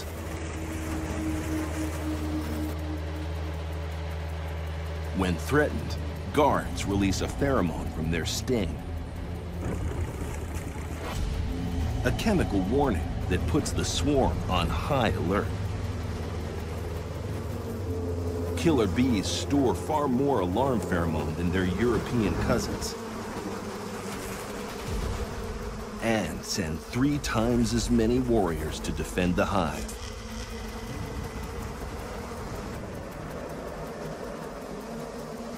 Vibrations and synthetic smells provoke the attack.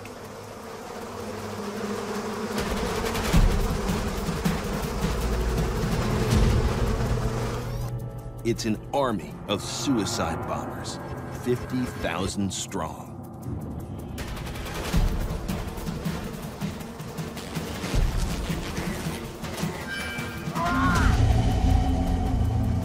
Each sting pumps venom and pheromones, goading the swarm into a frenzy. Killer bees are by far the most dangerous animal in the countdown.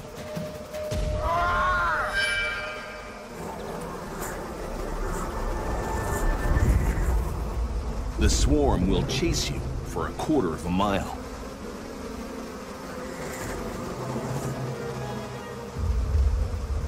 Jump in the water,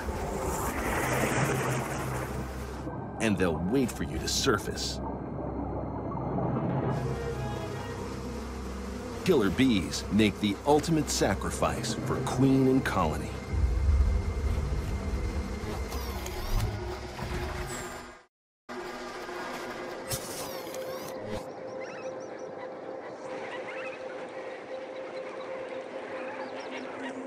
This is the greatest gathering of any bird on inland waters in the world.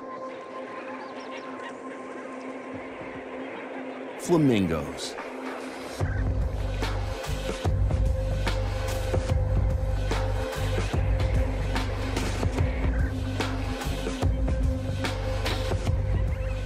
They swarm all over the Rift Valley lakes of East Africa.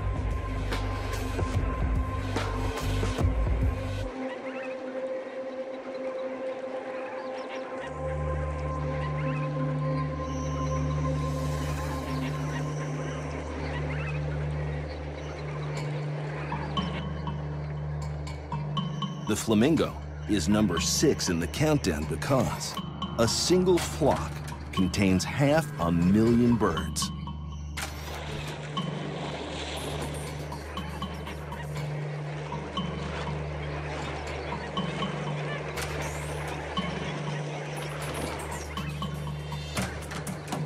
Bathed in steam from hot springs, flamingos are one of the only creatures able to thrive in the hot, corrosive water in the caustic soda lakes.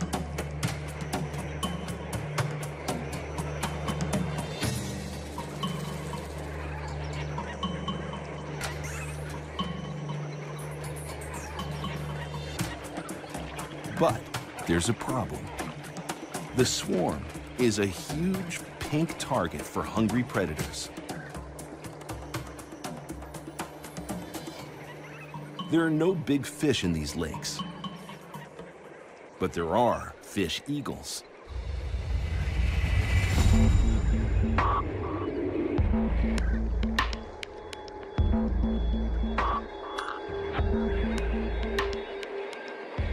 The eagle's tactic is simple. Start a stampede.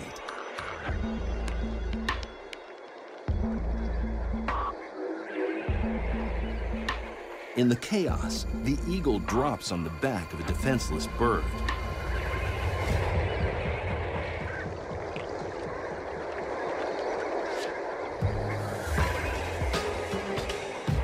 The loss of one individual is soon forgotten in this sea of pink. Yet just down the road, a single stampede kills 2,000 animals.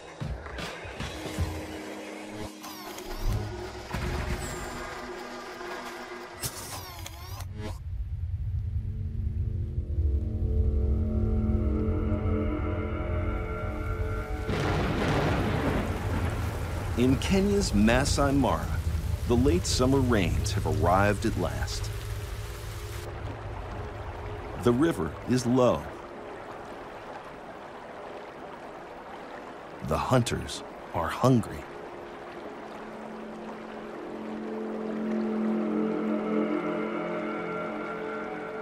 These are the largest crocodiles in Africa. 18 feet long and weigh nearly a ton. For 10 months, they've eaten little more than an occasional catfish. But food is coming.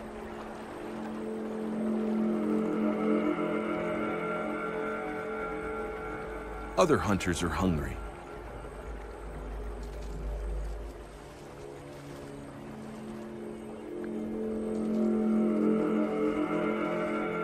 For months, the Pride has survived on warthogs and other small snacks.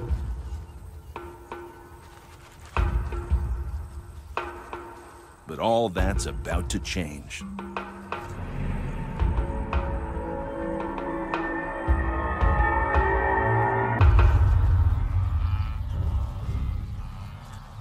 Wildebeest. Tired, hungry, thirsty. A column 3 or 4 animals wide can travel past for an entire day without a break.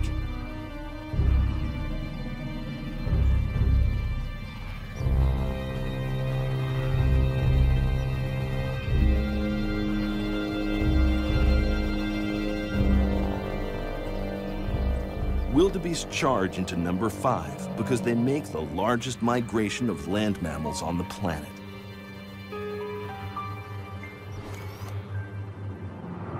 Traveling 2,000 miles each year, 1.5 million animals are on the move. Lured to the Masai Mara by fresh grass,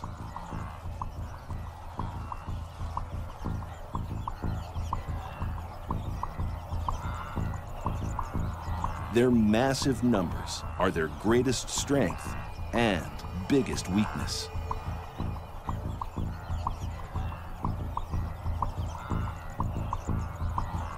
Because in their way is the river.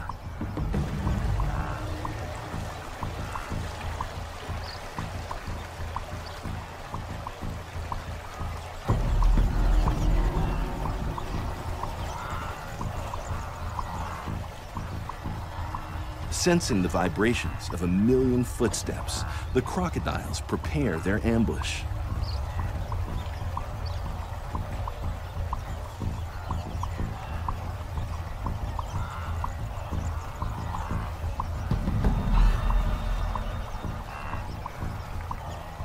Pressure builds on the leaders at the front.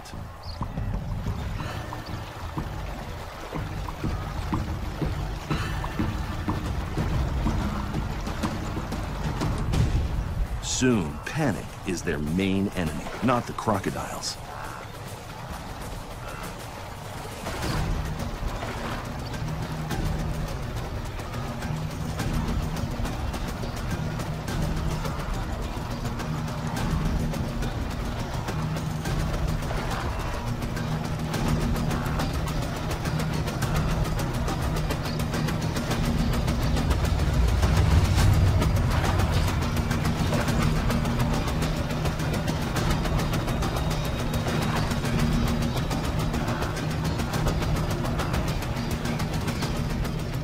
It's a stampede. Wildebeest are crushed and drowned.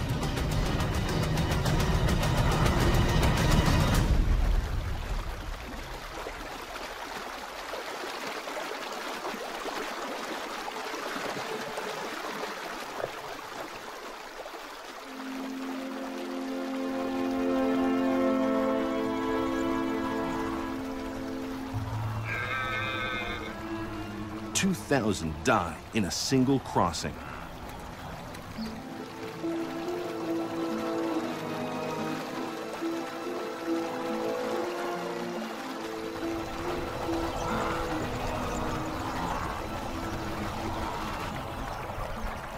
Crocodiles feast on the injured and young.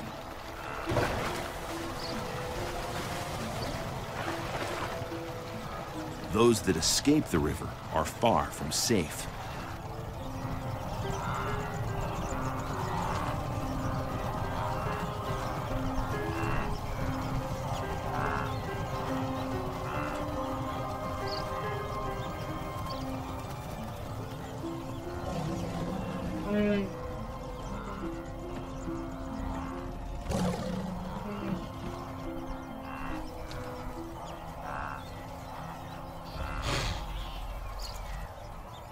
It seems like senseless slaughter, but the advantage of living in a swarm becomes apparent when 100,000 wildebeest simultaneously give birth.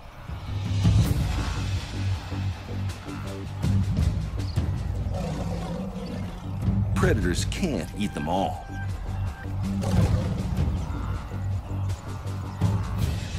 Many babies are lost, but many survive.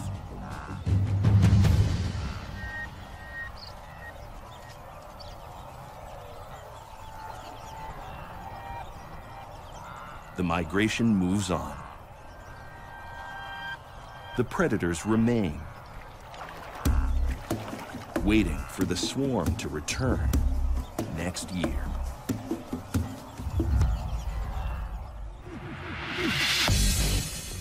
We're halfway through our countdown of the top 10 wildest swarms in the natural world. And as those numbers grow bigger, so does the carnage. On a tropical island, where creeping crustaceans outnumber humans 30,000 to 1.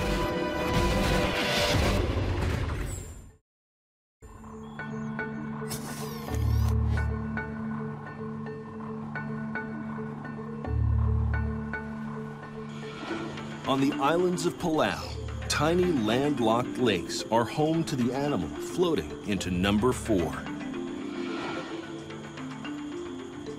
The jellyfish. This swarm can't compete with the massive distances covered by the wildebeest of Africa. But each day, the jellies make a half-mile migration across the lake. They move to avoid a lethal enemy, the sea anemone.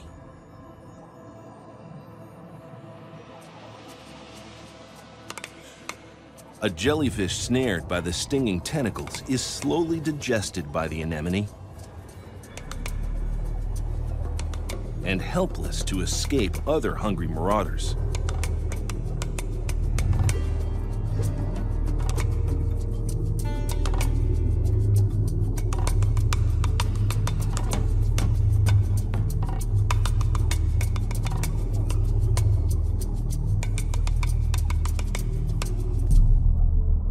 A seemingly passive swarm navigates using the sun.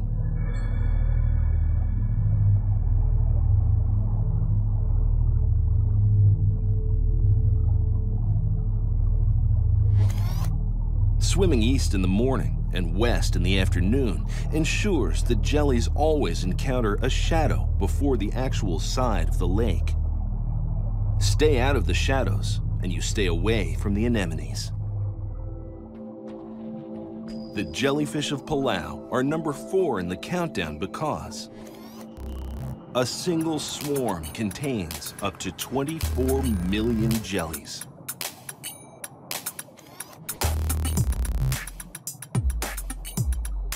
However, there's another island in the Pacific that hosts an even bigger beach party.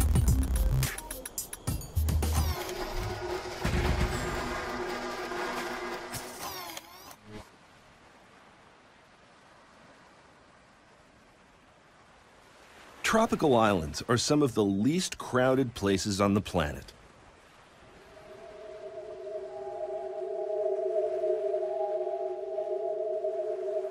Unless you're on Christmas Island in the Indian Ocean,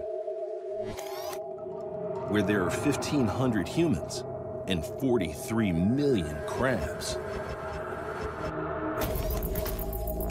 Red crabs.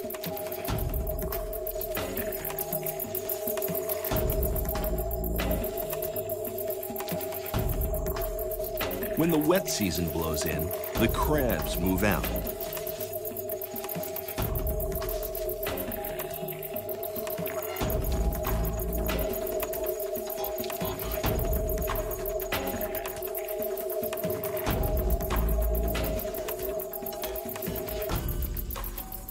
It's an epic 2.5-mile march from high in the rainforest down to the beach.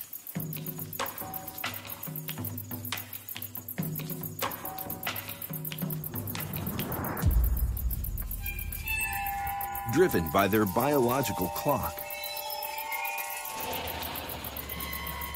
nothing stops the march of the crabs.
A carpet of crabs swarms to the sea, timing their migration and breeding to the phases of the moon.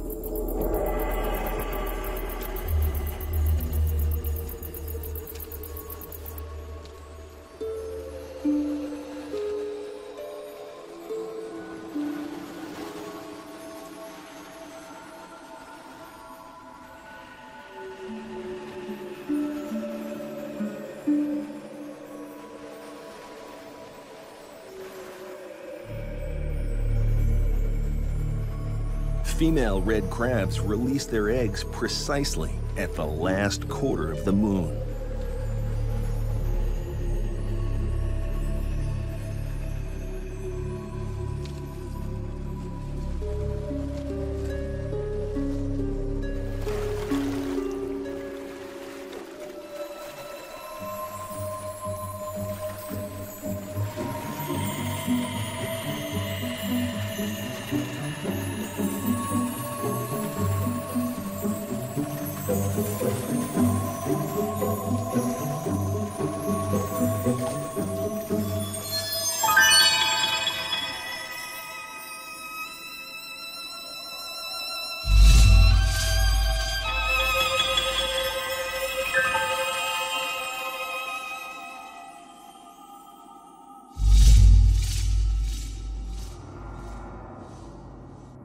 Billions of eggs are swept away by the turning tide.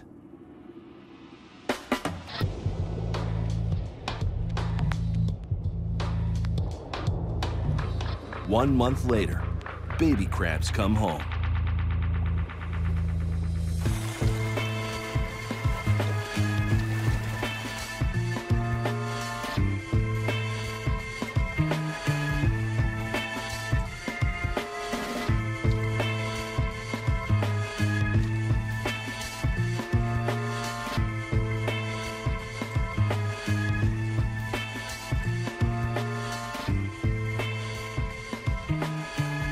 Millions die in the water. But the losses are nothing compared to the slaughter inside the greatest shoal on Earth.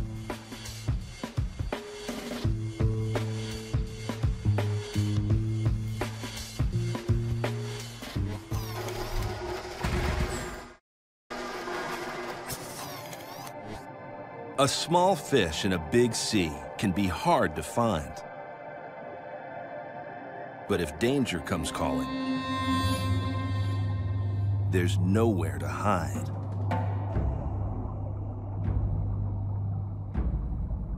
This is the strength of the swarm. And its downfall.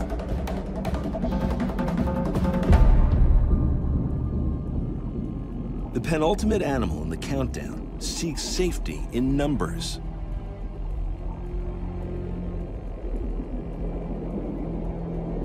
Big numbers.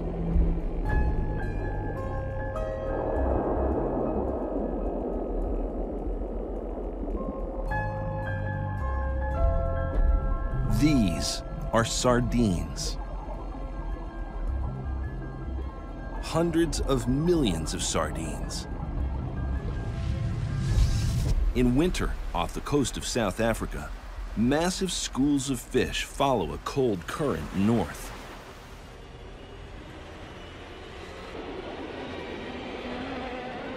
Swimming in formation makes it harder for predators to target individual sardines.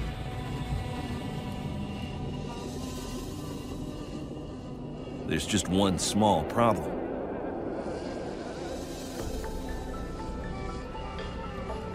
A 4-mile-long, 1-mile-wide school of sardines attracts one of the world's greatest gatherings of predators.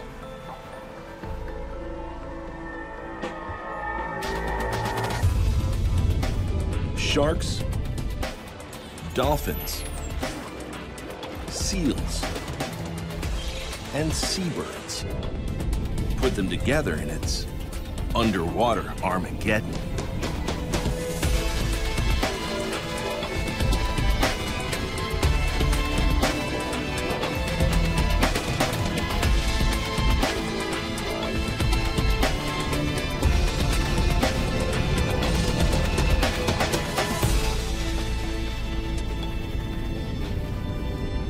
Millions of fish die. And yet, many more survive. Sardines are number 2 in the countdown because a single school is a super swarm of 300 million fish.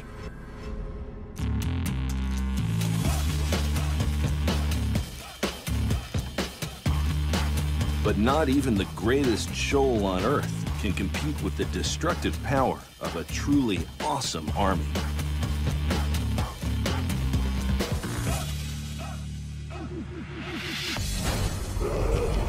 We've seen 9 of nature's most massive mobs. But the ultimate swarm, a plague of biblical proportions, is number 1.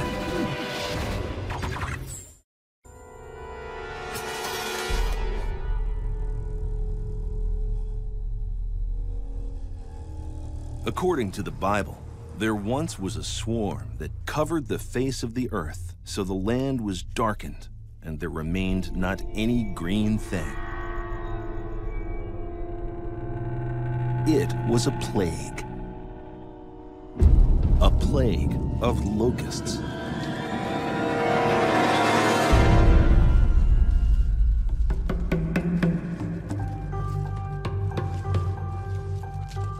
And yet, a baby locust is a loner. It stays shy and solitary, keeping well clear of other grasshoppers, if there's plenty of food. But when times are tough, locusts are crowded together. The sight, smell, and touch of so many grasshoppers triggers a massive release of the neurotransmitter serotonin.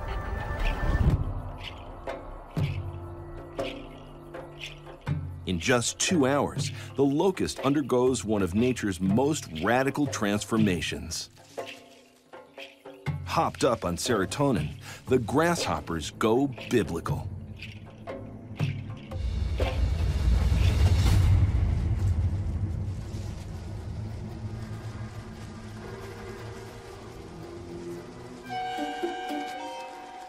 Harmless crowd becomes devastating plague.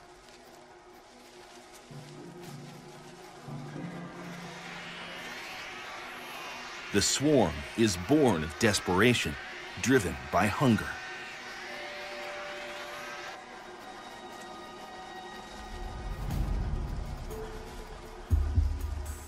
The army of locusts march in search of food.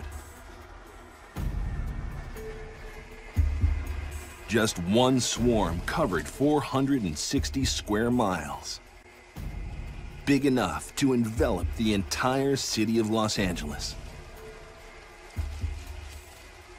The locust is #1 in the countdown because just one swarm contains about 96 billion bugs.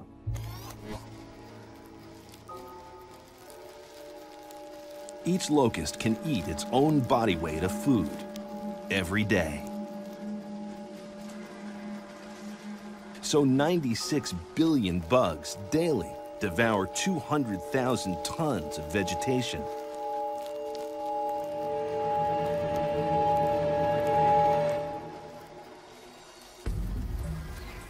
When locusts become adults, things go from bad to worse.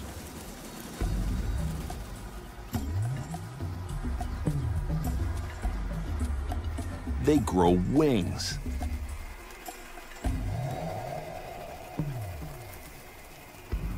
Like any airborne plague, devastation goes global.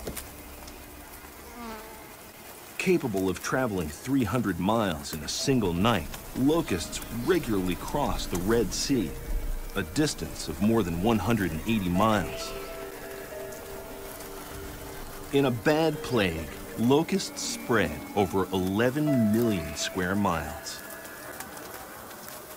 affecting 60 countries and 1/10 of the world's population.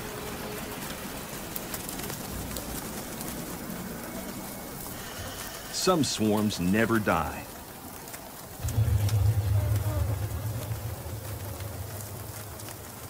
Because after the feast, the females go to work.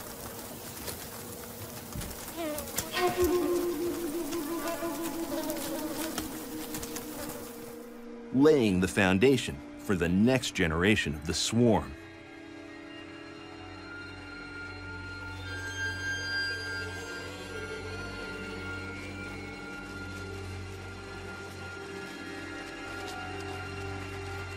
It's truly a plague of biblical proportions.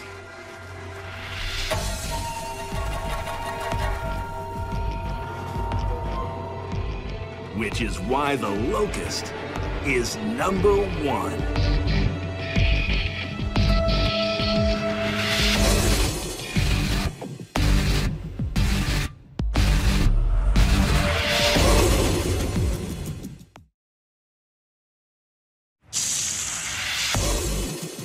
Some animals stink.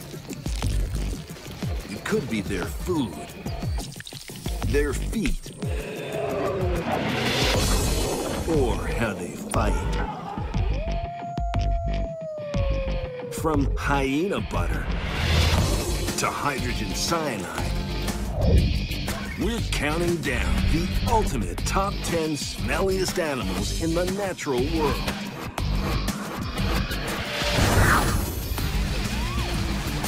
Stench warfare goes wild in the ultimate animal countdown.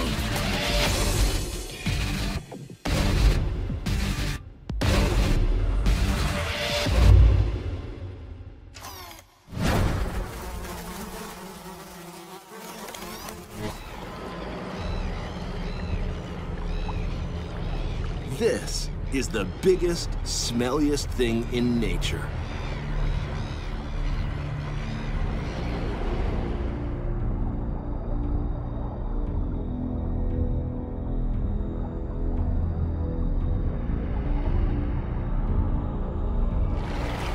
A dead whale.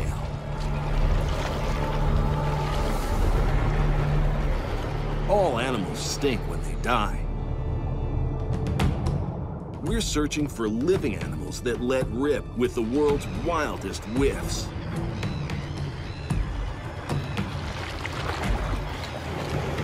We'll analyze the stench, comparing disgusting delivery systems with the area affected by the awful aroma and the offense to our sense of smell to create the ultimate scale of stench.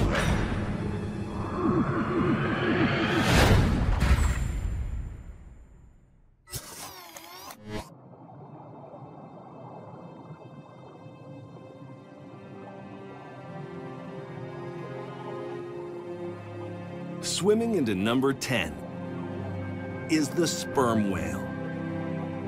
It kicks off the countdown thanks to a strange perfume produced inside its intestines.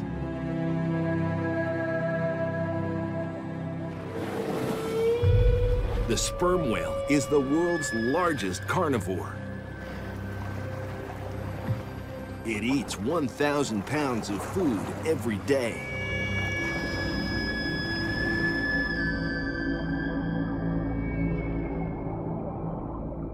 Mostly squid.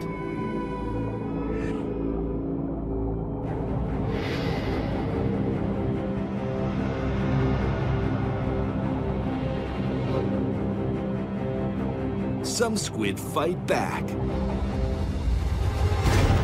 armed with a murderous beak.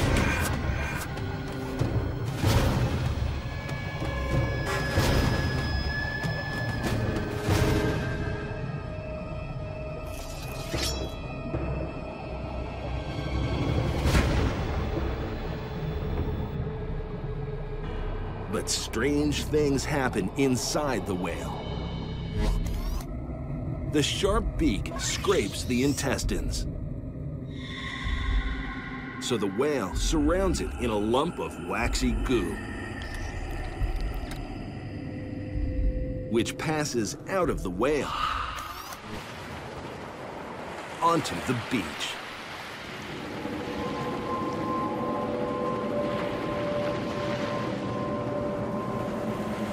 This waxy ball of decomposing squid beaks is called ambergris. For something that came out of a whale's butt, it doesn't smell that bad. Ambergris has a delicate fragrance, like aromatic cow dung, which is why the extraordinary excretions of the sperm whale are ranked only number 10 on our scale of stench.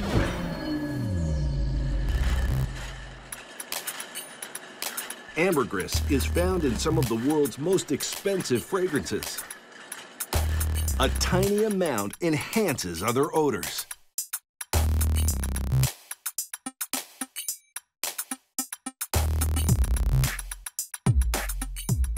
So next time you spray on a little perfume, just remember which end of a whale it came from.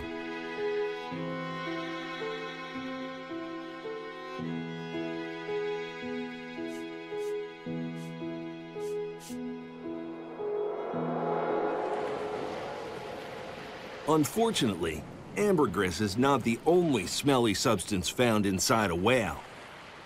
Just ask the citizens of Oregon.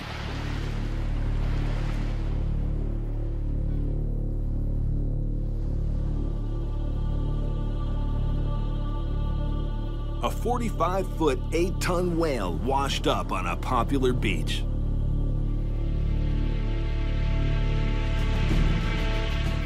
The State Highway Department decided the simplest solution was to dispose of the whale using half a ton of dynamite.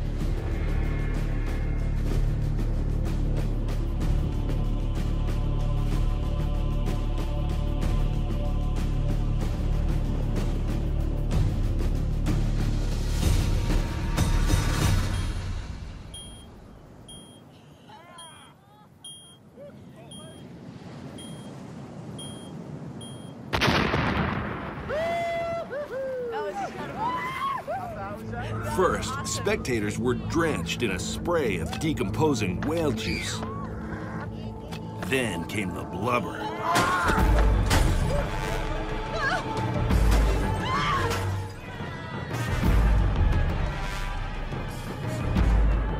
A coffee table-sized chunk of rotting fat does serious damage to a car and the nasal passages. But hold your nose, because there are far worse smells still to come.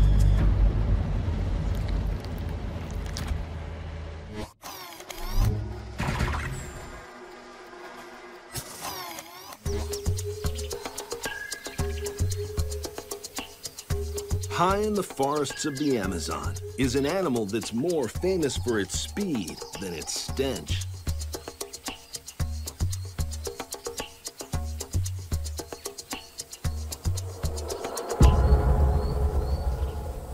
The sloth is the slowest mammal on the planet. And it has some of the world's worst personal hygiene. A sloth pays so little attention to its grooming that green algae grows on its coarse hair. And then there are the bugs. Lots of bugs. A single animal can be home to 980 sloth beetles.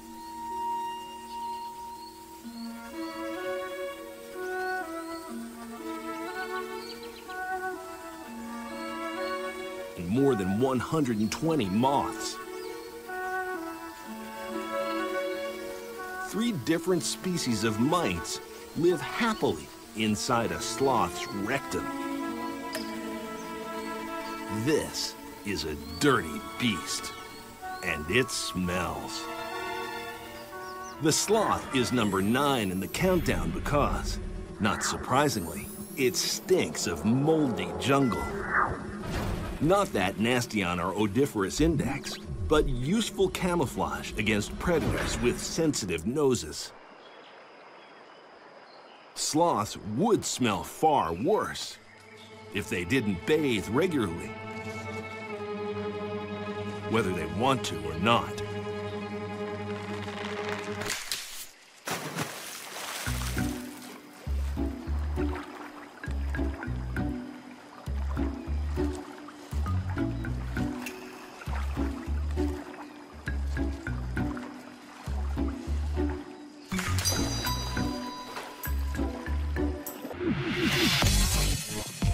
Our first 2 stinkers were mildly disgusting.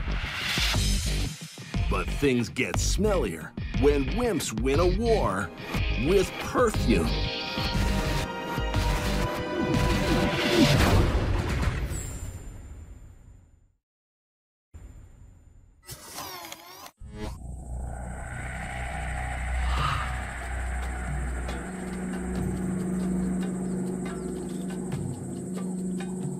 In Madagascar's spiny desert, life has developed spectacular defenses.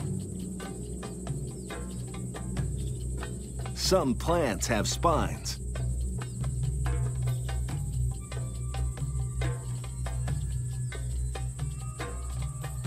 Some animals have smell.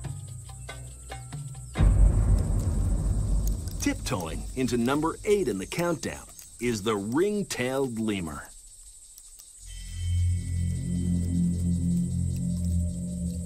They look cute, but they stink, especially males. In lemur society, females rule.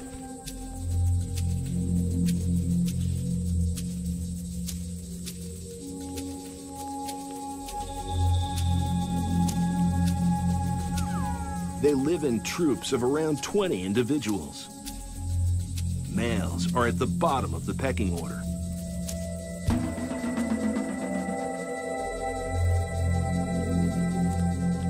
Females make all the decisions.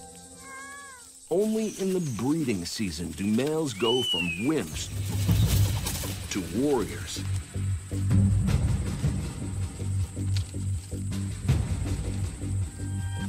They fight rival males using smell as a weapon.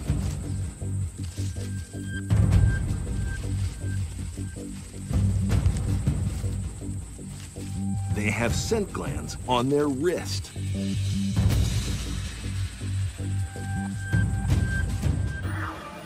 Similar to the gland that makes human armpits smell, the foul, musky scent produced by the male ring-tailed lemur powers him to number 8 on our ultimate stinkometer. The smelly secretions contain a message to rival males. These females are taken.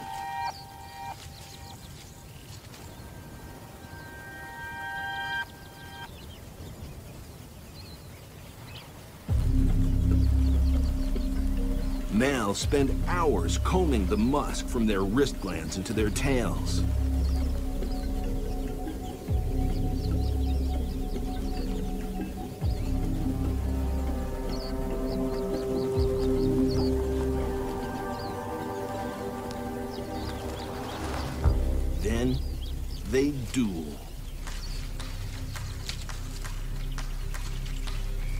Male lemurs flick body odor.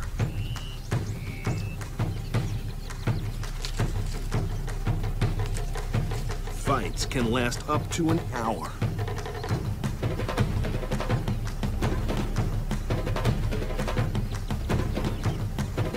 He who stinks most wins.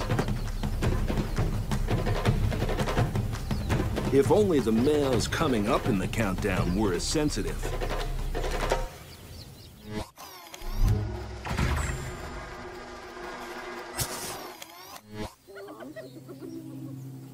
In Africa, the night is full of the sounds and smells of hyenas.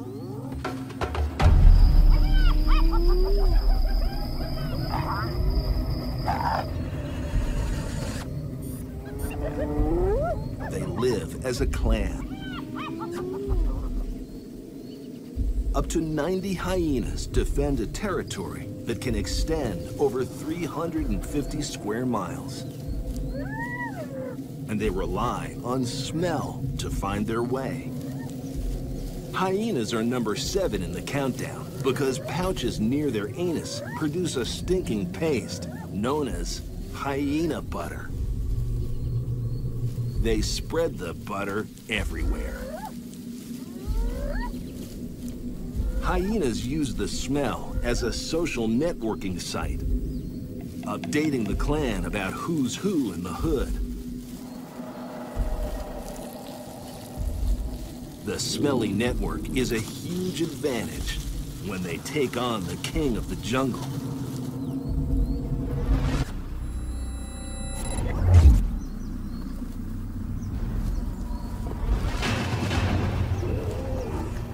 It's the ultimate grudge match.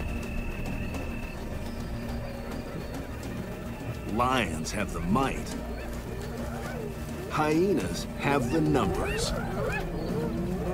The super scavengers can steal the kill if they outnumber the lions at least 4 to 1.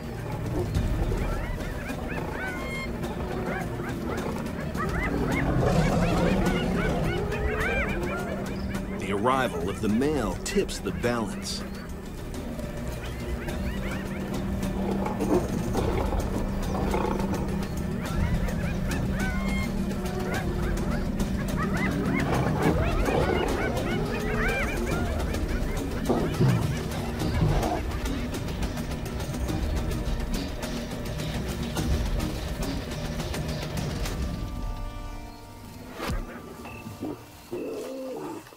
The lions may have won this round, but the battle isn't over.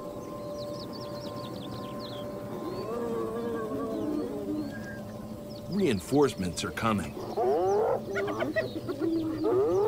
Unlike other social species, hyenas often wander alone or in small groups. The clan's territory is defined by hyena butter signposts, so backup is never far away. At 2 to 1, the lions can keep the hyenas at bay.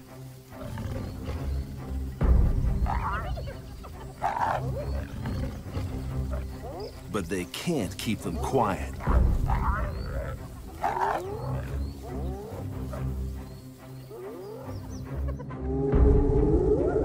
Calls can be heard up to 3 miles away and draw clan members from all directions. Reinforcements swing the odds in favor of the hyenas.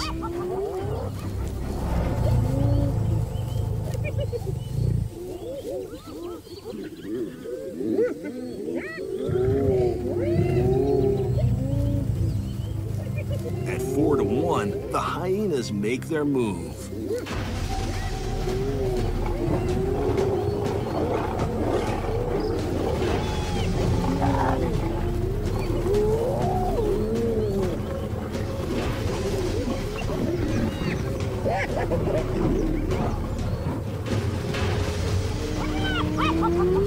Hyenas kick butt with hyena butter. The disgusting paste stinks like cheap soap and we can still smell it after 30 days exposed to the elements, pushing the hyena into number 7 on the ultimate odorometer.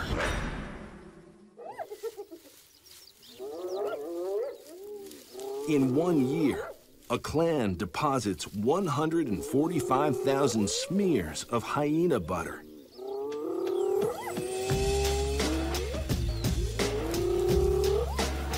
At least 20,000 are potent at any one time.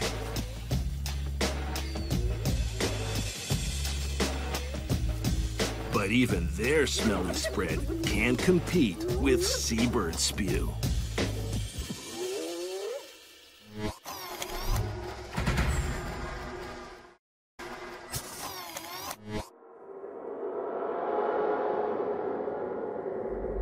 Soaring into number 6 is the fulmar. It's a scavenger, eating everything from dying fish to garbage.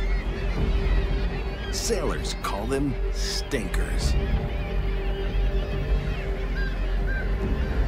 They only come ashore to breed. And their chicks have developed a disgusting defense mechanism.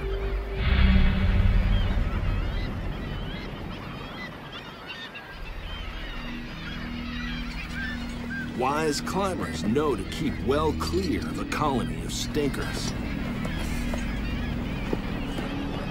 The chicks have a secret weapon. Fed on regurgitated rubbish, the chick creates a seriously smelly stomach oil.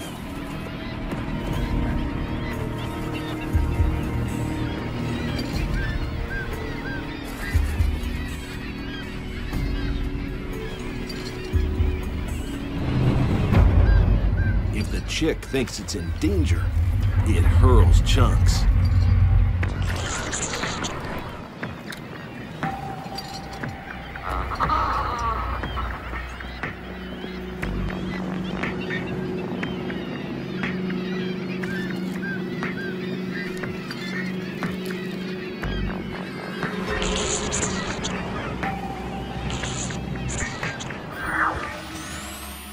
The chick's evil-smelling vomit is accurate to 5 feet, pushing the stinker up to number 6 on our ultimate scale of stench.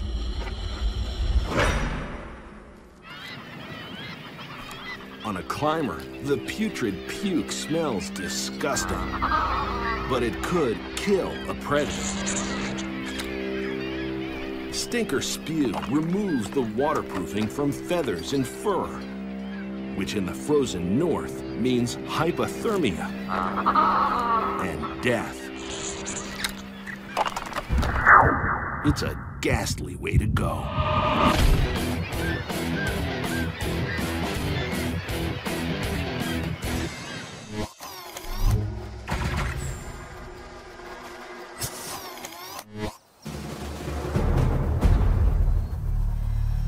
On the plains of Africa, the difference between life and death is measured in inches.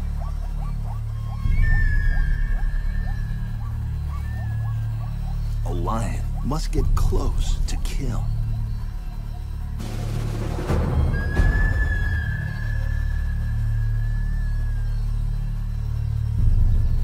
The zebra's eyes respond best to movement, so the lion freezes and uses all available cover.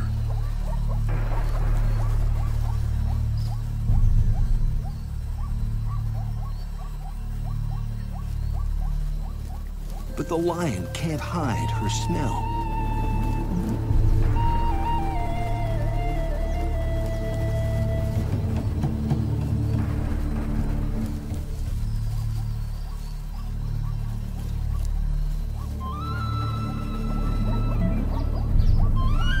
She's approaching upwind. The breeze carries her odor straight to the nervous zebra. In a land of hungry hunters, all senses are on high alert. Other predators are well aware they stink.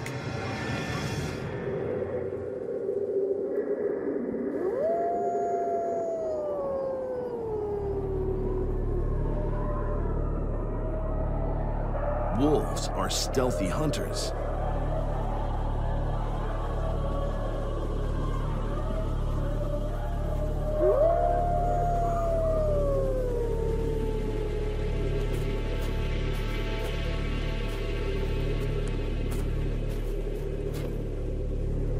Deer can outrun a wolf pack if they detect danger early enough. But wolves can get within 30 feet of their target if they approach downwind.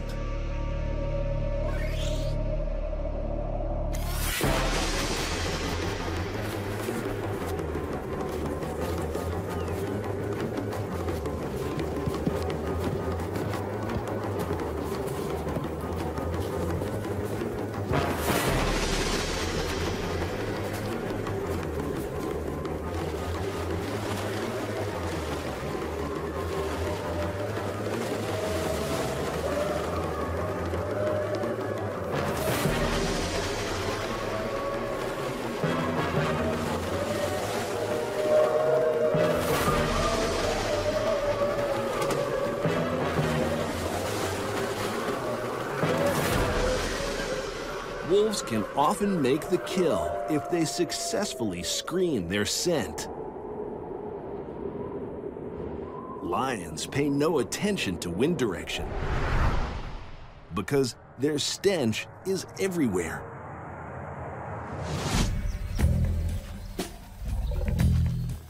This male is on border patrol.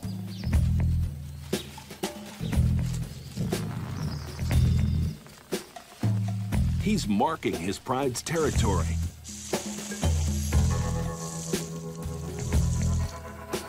Drenched in pheromones, the bushes are his beacons. Smelly signals warning rivals to keep clear. Anyone who has smelled cat urine knows it contains plenty of volatile compounds that linger for hours, pushing the lion to a surprising number 5 in the countdown. There's an easy way to spread the smell. Spray your feet.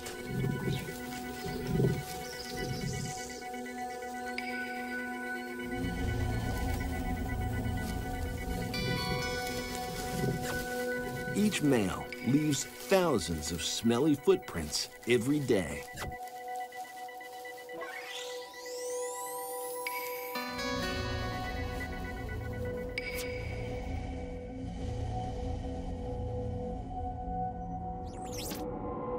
Neighboring males do the same in other territories. The land is drenched in the smell of lion.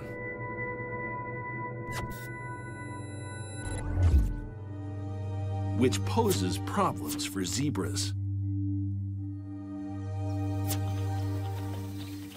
The stench of lion is everywhere.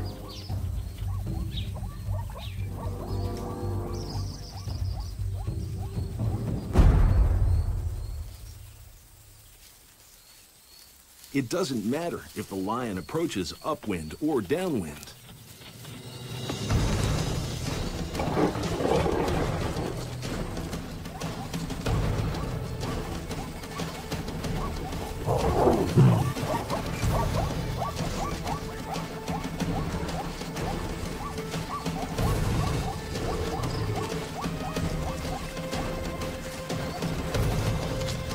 Only the king of the jungle could turn dribbles of urine into a lethal weapon.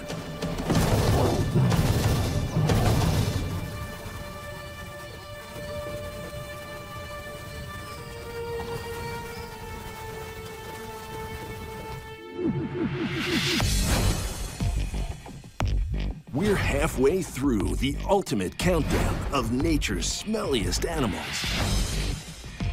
And now, stench gets lethal with the sweet smell of cyanide.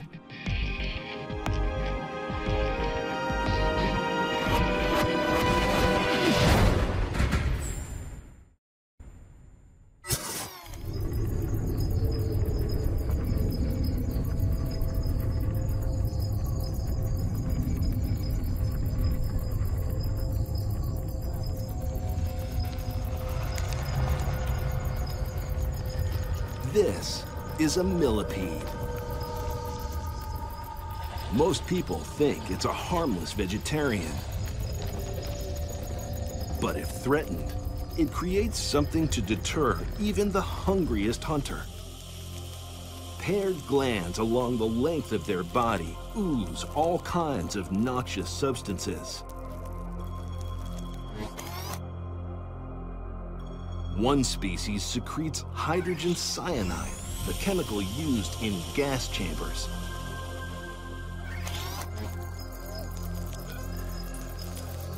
A single millipede generates enough hydrogen cyanide to kill a mouse 6 times over.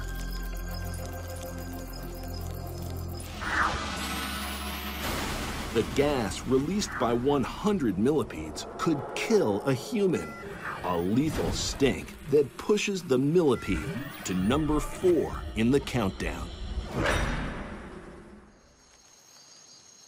But believe it or not, one animal can't get enough of the smell.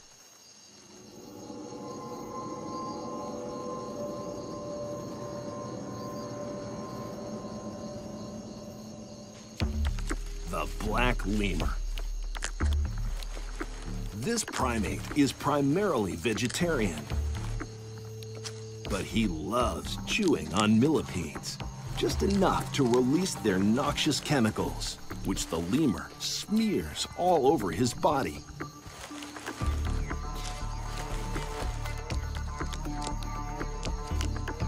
It may smell disgusting, but a millipede a day keeps mosquitoes away.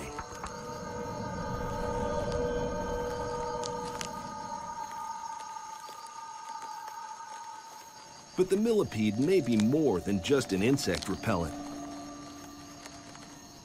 He just can't seem to get enough of the juice.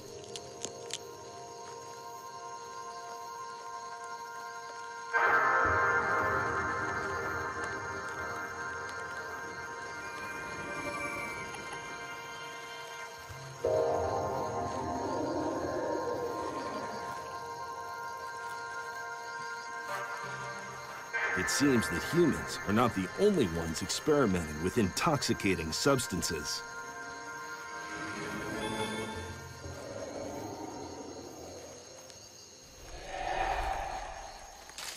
It's no fun for the millipede, but there's far worse to come when an elephant really gets pissed.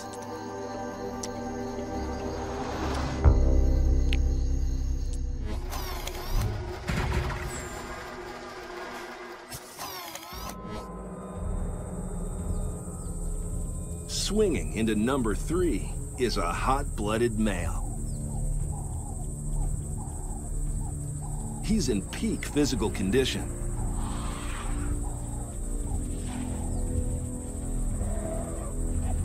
Females find him irresistible, even though he stinks.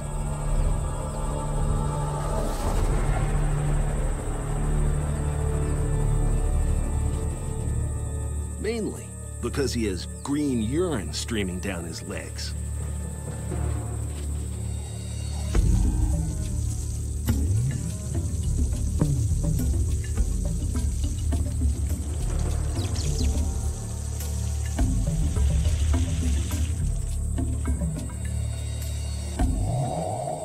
For a few weeks every year, a big bull elephant's testosterone levels increase 60 times normal.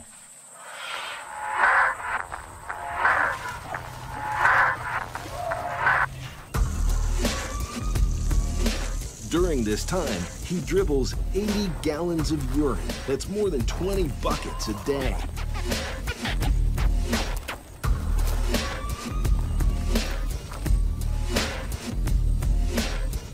He adds to the stench with a potent slime.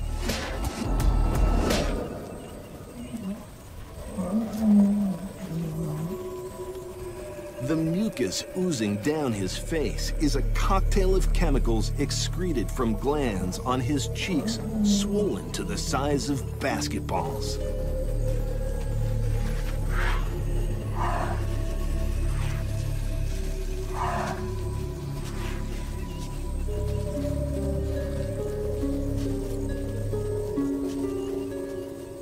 wonder he smells like a herd of goats.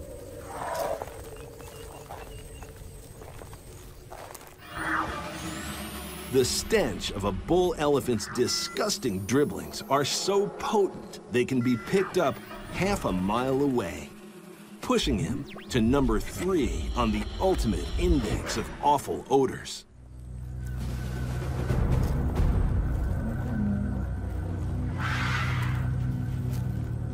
He may smell disgusting to us, but the stench is a dramatic advertisement of his sexuality.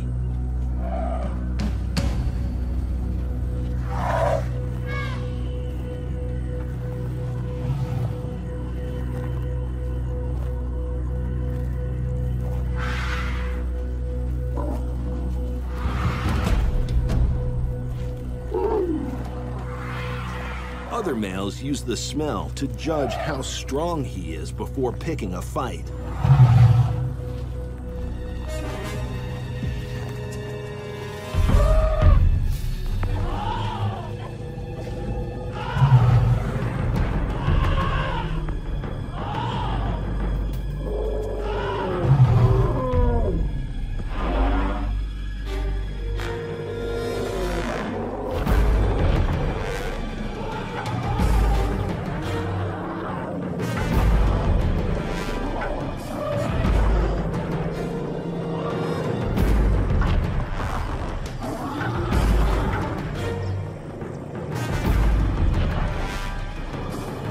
One sniff is often enough to send rivals running.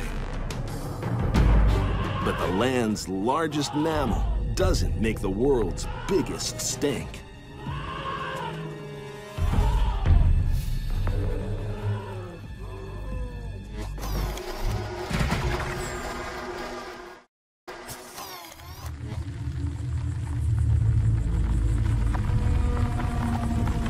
Disposing of a body is difficult.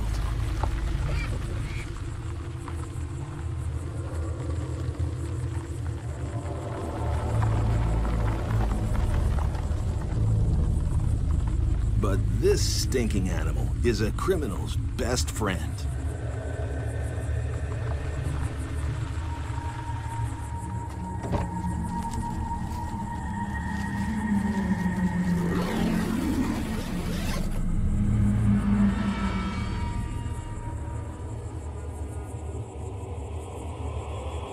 Obstruction of justice is a federal crime. And nothing obstructs a crime scene investigation better than a vulture.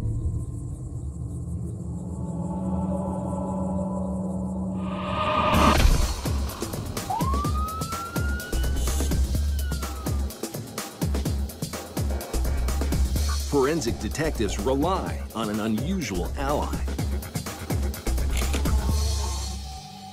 Bugs. Carrion insects feed on dead flesh.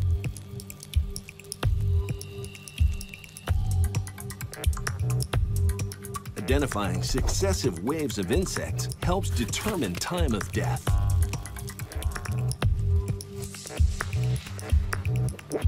Unless vultures find the crime scene first.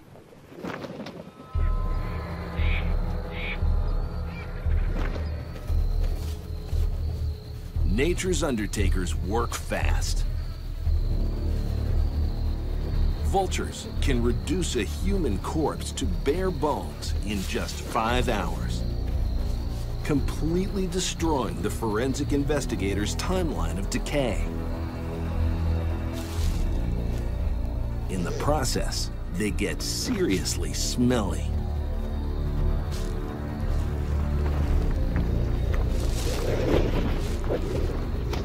With weak claws and beaks, vultures gain entry by piercing the softest parts first. Soon, they're smeared with fetid flesh and rotten guts. If the stuff that goes into a vulture smells bad, it's worse on the way out.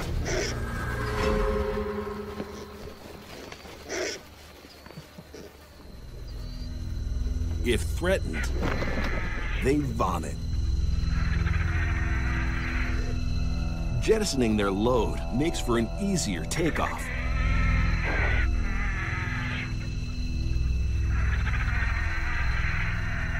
The vomit contains stomach acid that burns eyes and nose.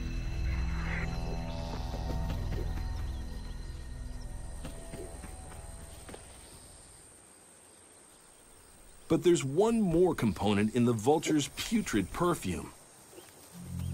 When vultures overheat, they excrete on their feet.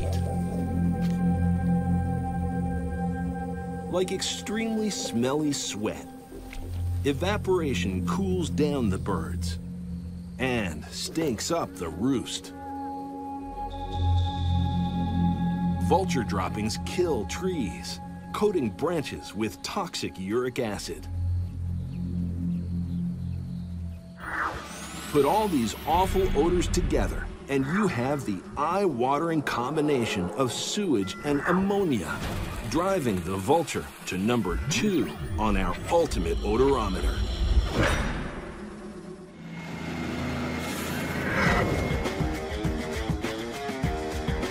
The combination of rotting food, revolting vomit, and copious crapping make vultures nasty neighbors. The Old Testament considered them an abomination among the birds.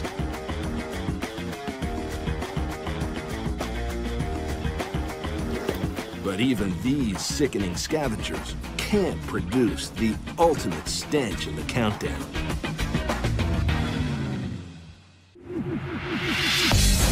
We've seen 9 of nature's nastiest smells, used for attack, defense, and seduction. But the ultimate stench is produced by the animal that's number 1.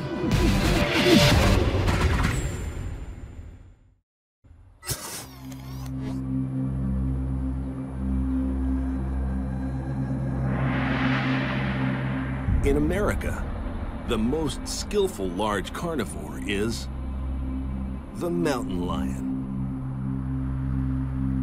Teeth, claws, speed, and strategy enable it to kill animals 5 times its own weight.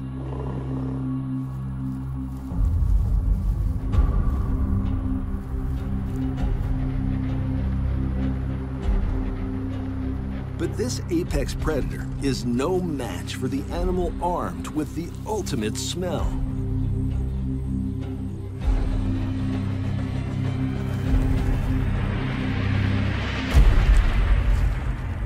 The skunk.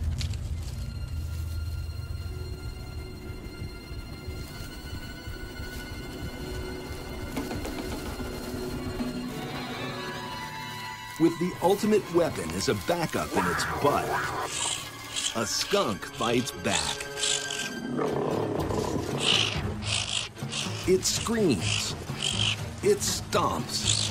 It waves its tail in defiance.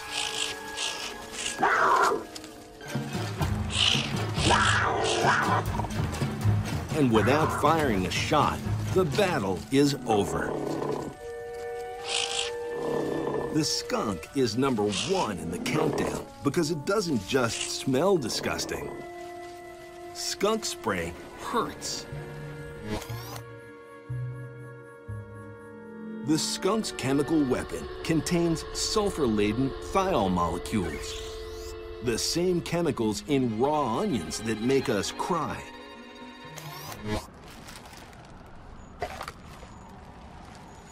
The skunk's noxious fumes choke a predator and cause temporary blindness.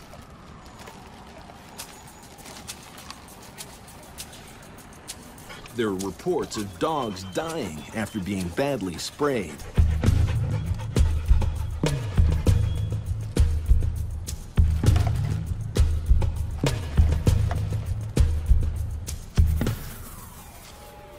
The skunk is a sharpshooter.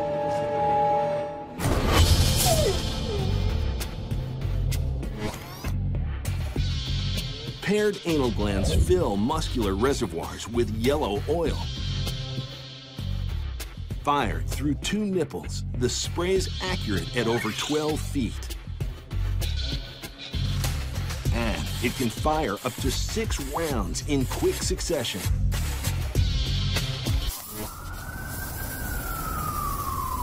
But skunk stench is expensive to produce. So when threatened, the spotted skunk prefers hip-hop to a hip shot.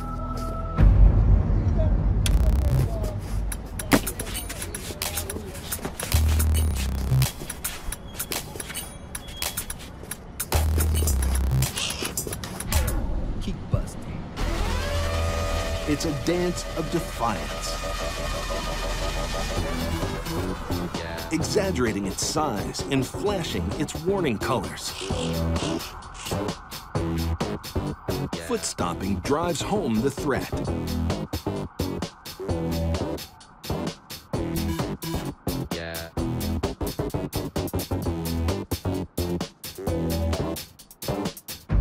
But if dance fails, it's time to unleash the anal glands.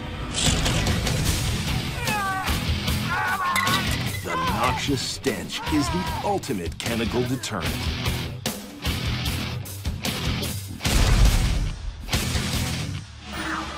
This stinking 6-shooter with a 12-foot range and a smell that sickens for days max out the awful odor index, which is why the skunk is #1.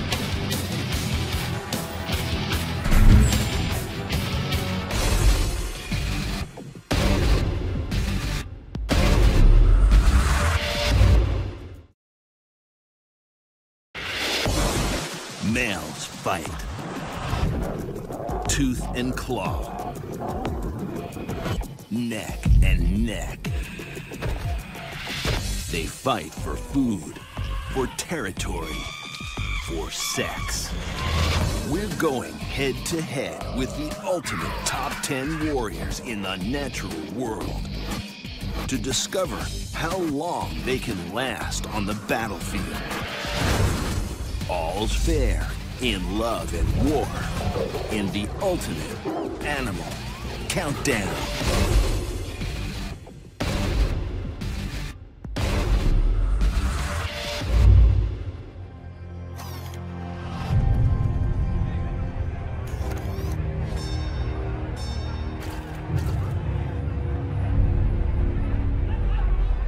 Men fight for sport, for love, for power. In the ring, rumbles have rules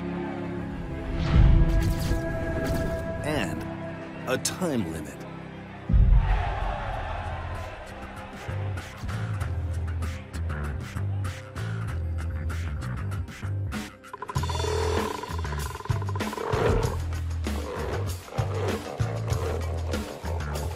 In the natural world, no one's saved by the bell. We're counting down to find the males that endure longest in battle. They may last minutes, hours, years, or fight to the death.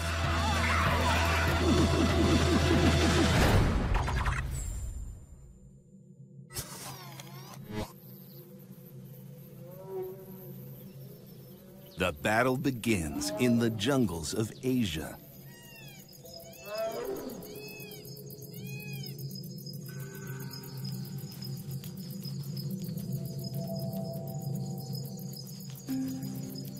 Stalking into number 10 in the countdown is the tiger.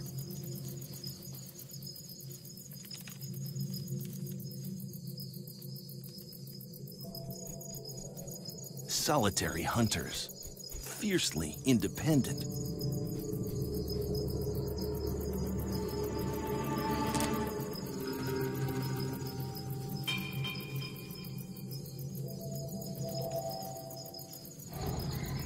Rival males fight for territory.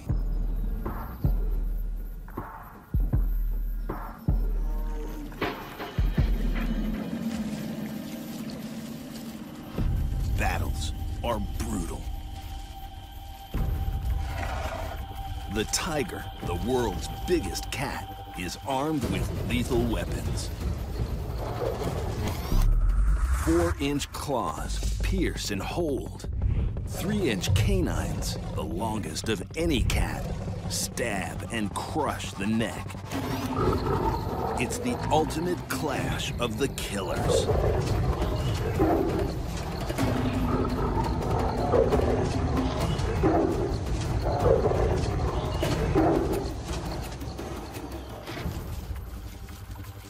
Fights are over in minutes,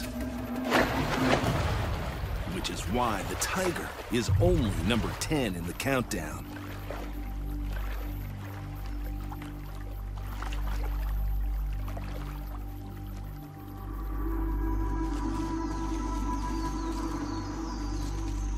Some males die instantly from a broken neck. Others from infections in the horrific wounds. No wonder tigers avoid confrontation.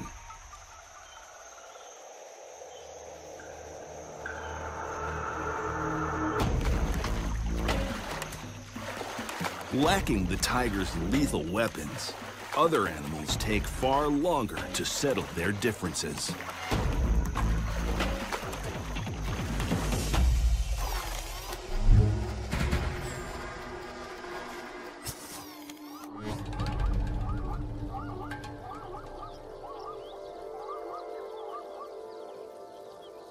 Striding into number 9 is the world's tallest animal, the giraffe.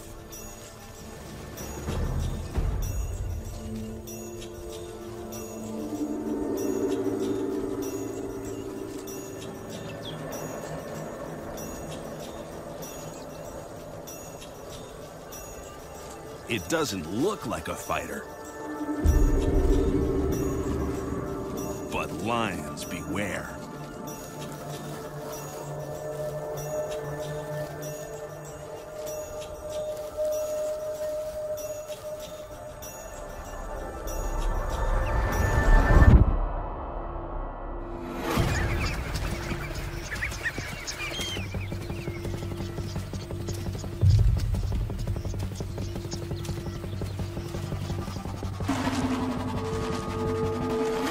The giraffe is the ultimate kickboxer. A flying foot can shatter a lion's skull or break its spine.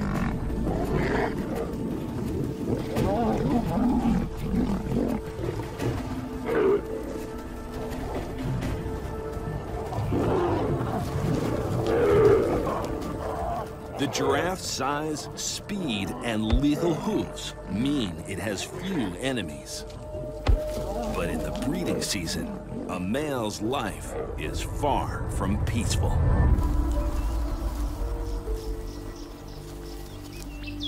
He fights other males, but not with his feet.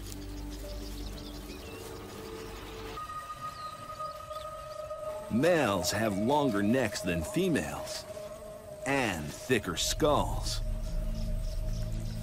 In the mating season, males use their heads like sledgehammers.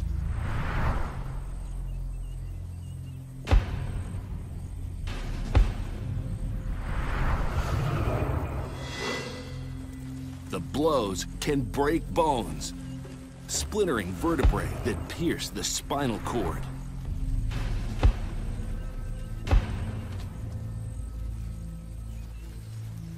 Giraffes are number 9 in the countdown because even young bulls wrestle for more than 30 minutes. Sometimes it's a knockout. A male can be out cold for 20 minutes.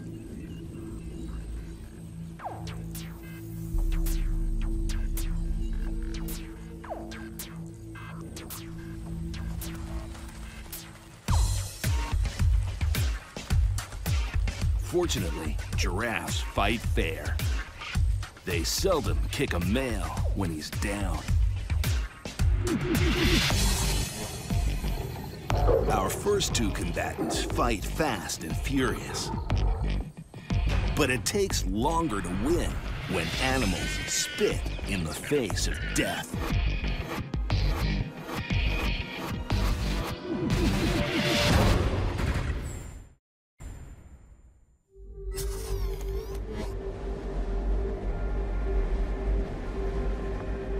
High in the Andes of South America is a battlefield.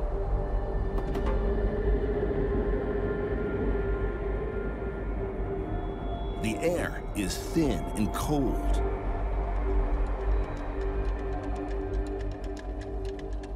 But the fighting is hot for South American camels. The male guanaco is making a move on a rival's harem of females.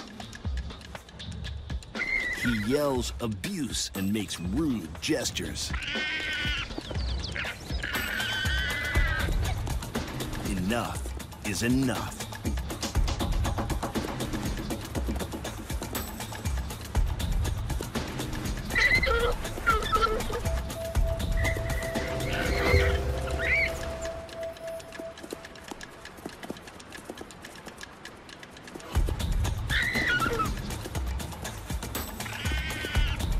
The guanaco's stamina is incredible.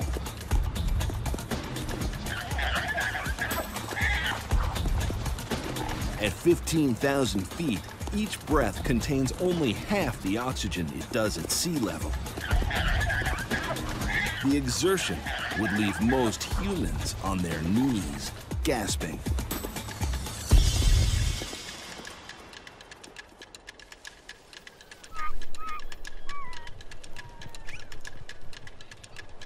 South American camels like the vicuña are number 8 because they can fight for hours.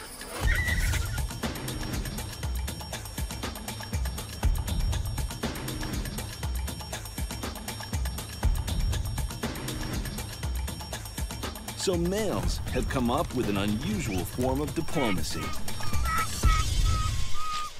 They spit.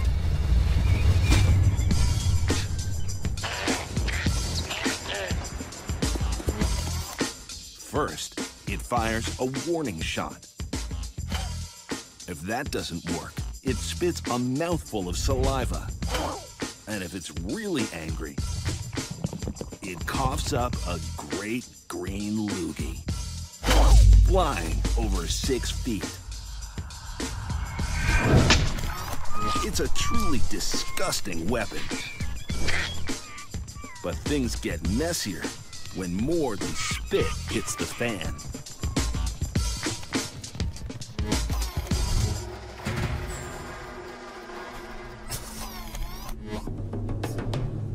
The rivers of Africa are home to one of the world's most dangerous animals. The hippo is the heavyweight champion charging into number 7. This is the dominant male. 15 feet long, 8,000 pounds heavy.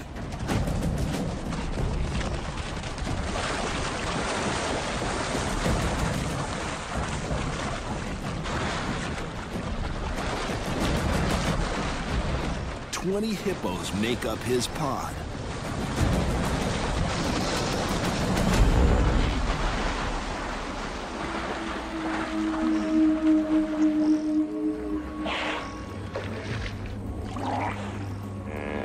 For 12 years, he's dominated this stretch of river. Females are welcome. Other males, not so much.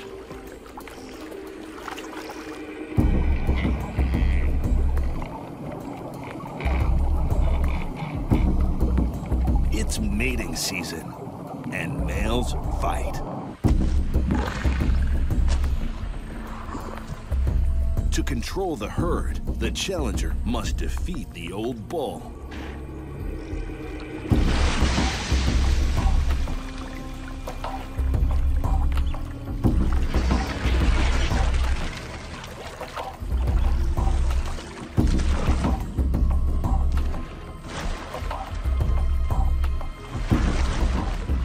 battle begins with a bizarre ritual.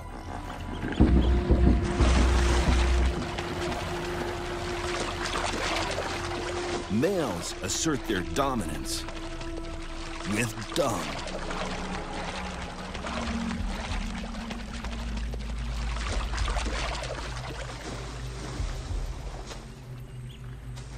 This challenger is not backing down.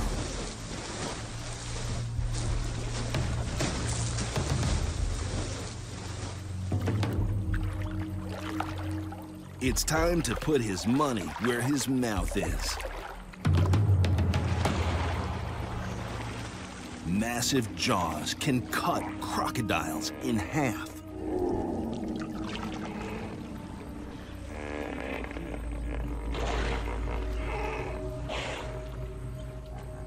Saber rattling has failed.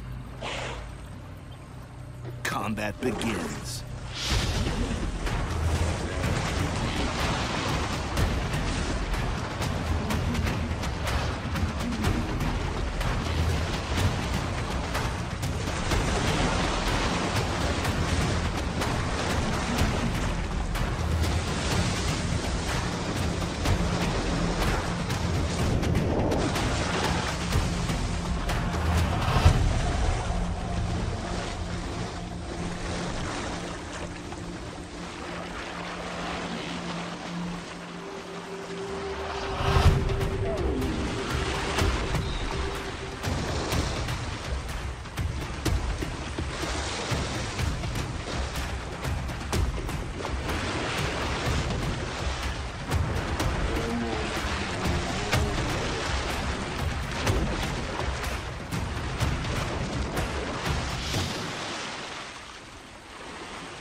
The skin around the flanks is over 2 inches thick, but the wounds can be horrifying.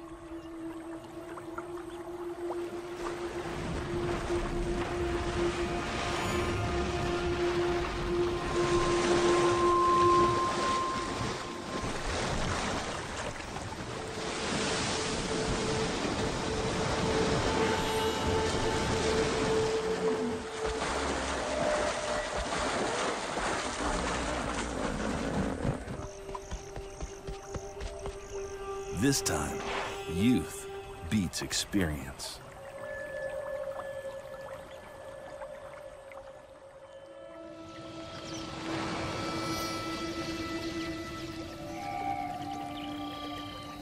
The old male is fatally wounded.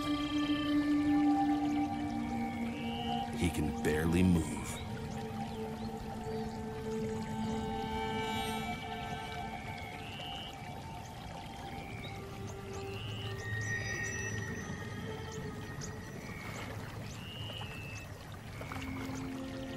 One last breath, and he will fight no more.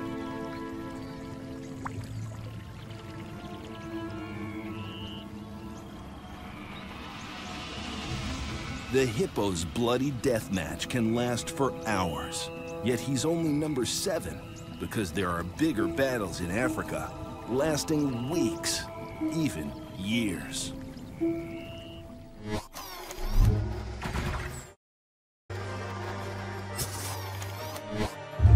Of all the fighters in the countdown, the animal at number 6 is the biggest and the baddest. A bull elephant, 5 tons of raging testosterone.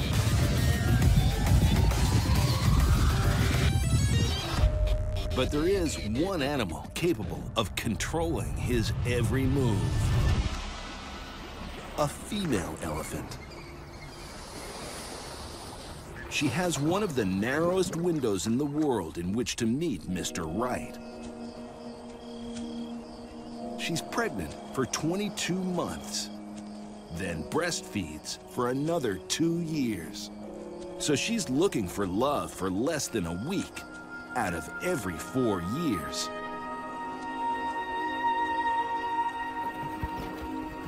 When you live with a herd of females on the plains of Africa, a good male is surprisingly hard to find. So when she's in heat, she advertises. The deep rumble is low-frequency infrasound.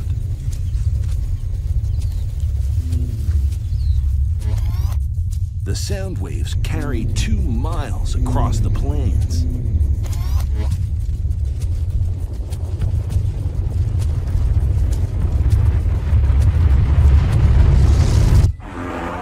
Her low-frequency love song brings males running.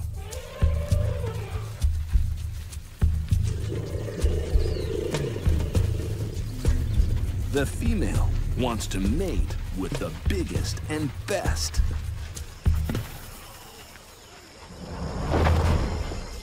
So males fight for the female.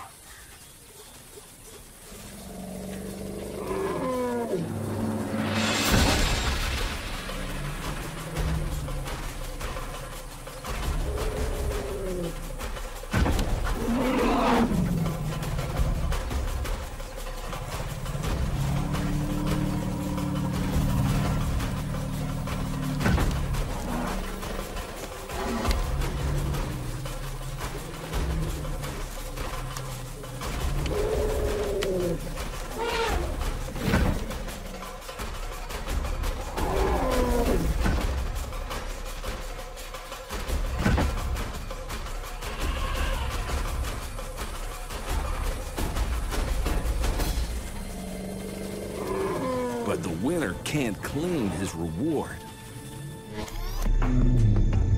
The female continues to advertise. Each elephant fights for her affections.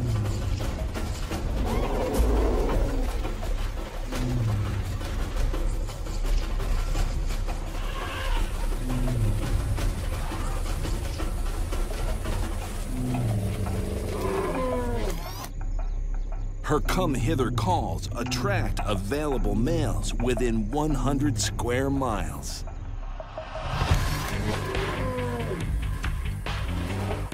The elephant is number 6 in the countdown because in the few days the female's in season, males fight for the right to mate.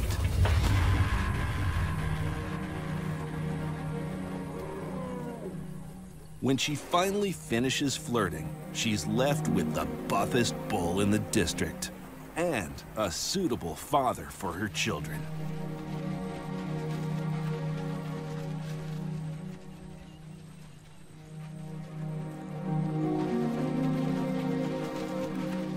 To the victor go the spoils.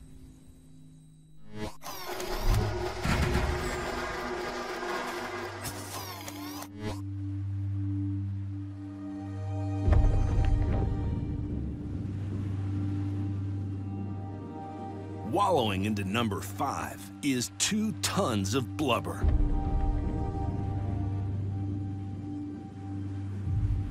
The elephant seal.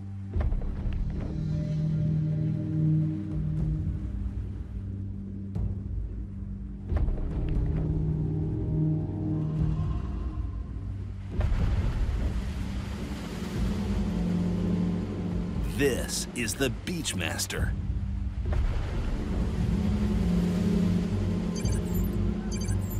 This is his harem.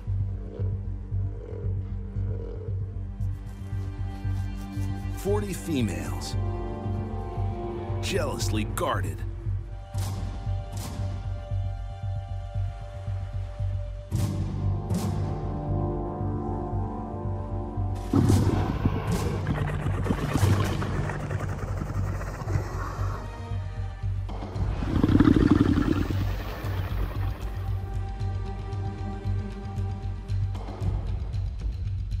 They're a tempting target for other males and their raging libidos.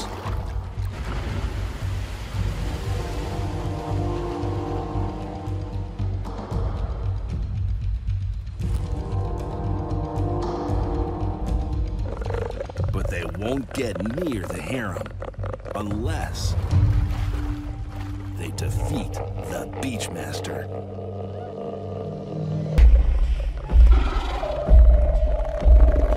They're half sumo, half samurai.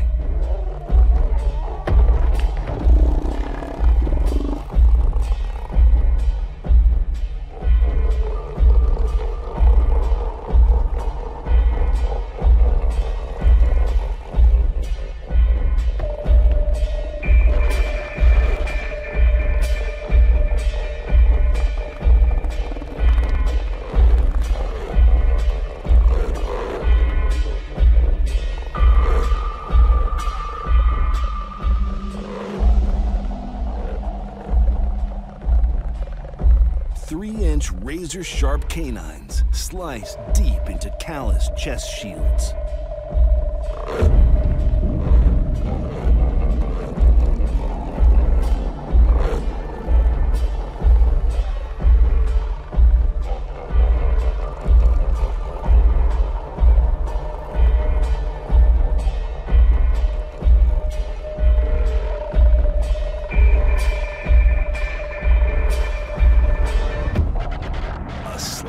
Bite to a soft snout, and it's over.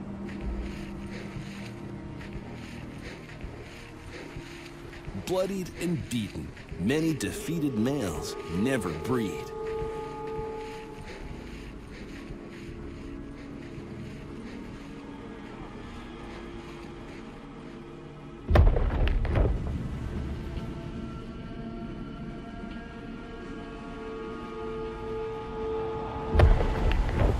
Elephant seal powers into number 5 because he spends 3 months defending his harem.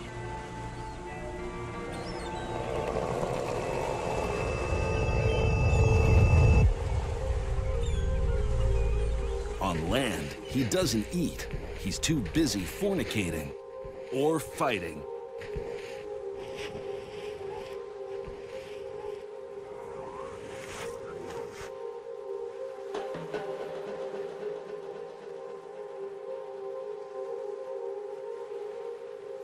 But the constant sex and violence take its toll.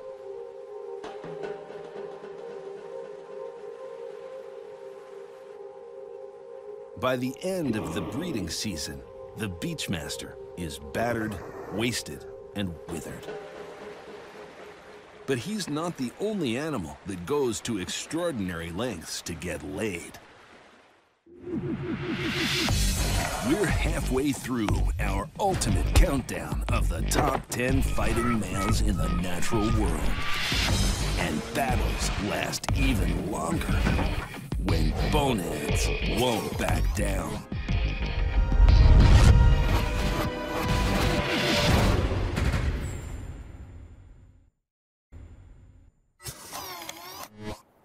Summer on the Arctic tundra is rutting season. One of the most extreme headbangers on the planet is preparing for battle. He's a big bull muskox.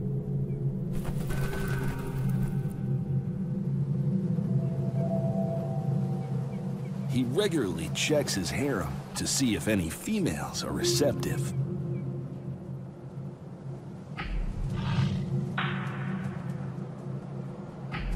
He has no trouble dominating young males in the herd.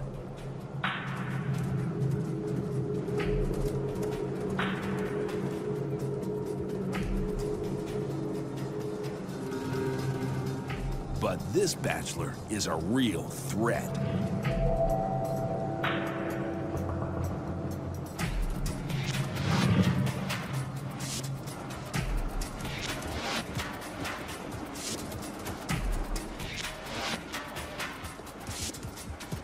The two rivals strut their stuff in ritualized walks, showing off massive mane and mighty horns.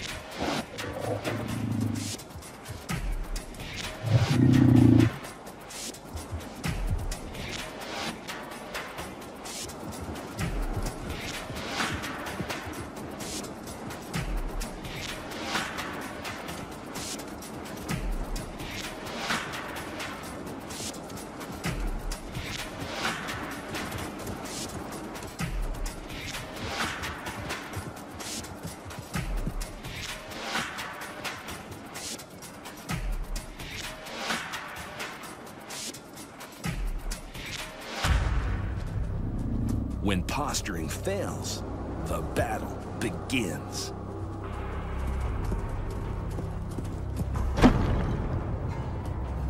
The male's brain is protected by 4 inches of horn and 3 inches of bone.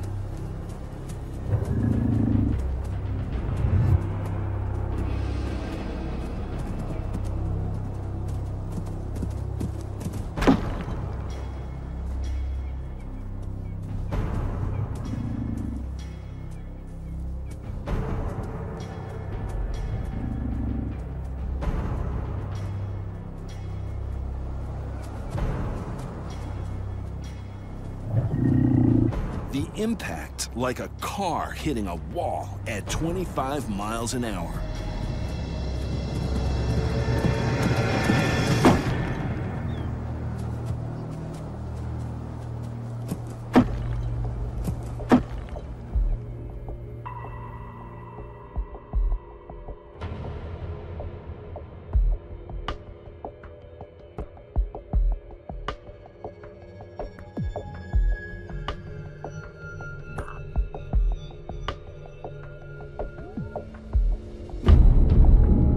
The male muskox staggers into number 4 because to be triumphant, he must fight off all contenders for 3 months.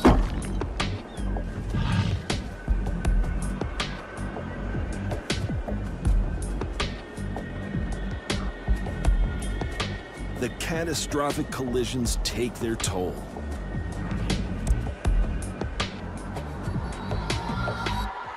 Some bulls die. But at least victorious muskoxen don't celebrate by killing innocent babies.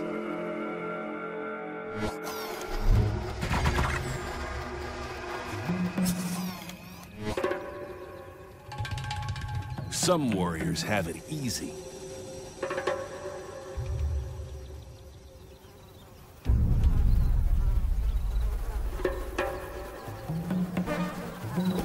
He sleeps for 20 hours a day, while his harem provides sex and food.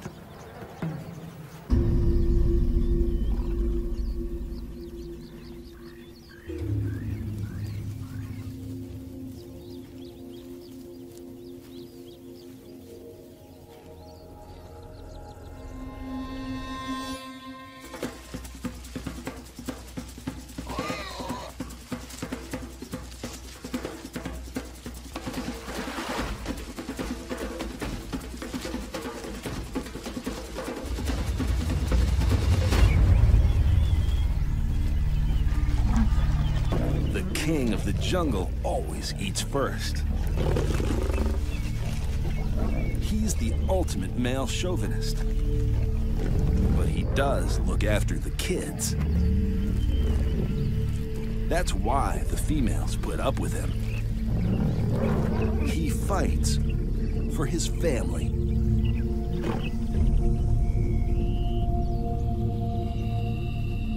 Two nomads after his crown. The females sense the threat. If the nomads win, they'll kill the cubs. To protect his genetic inheritance, the male must fight.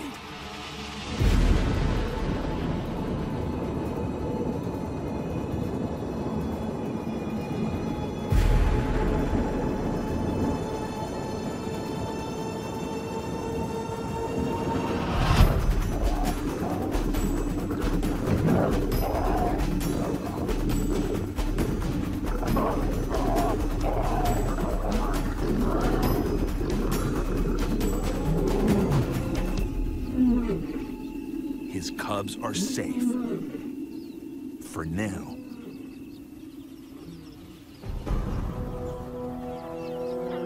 The king of the jungle roars into number 3 because a male in his prime can spend 2.5 years fighting off challengers. But there comes a time when a king must die. The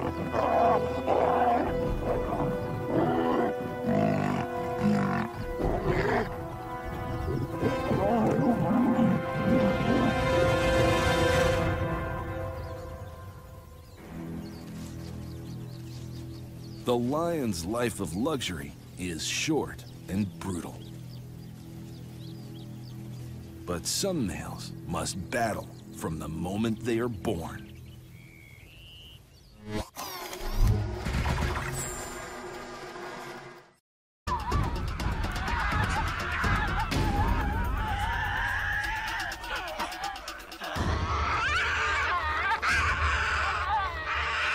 For Tasmanian devils, life is a constant battle.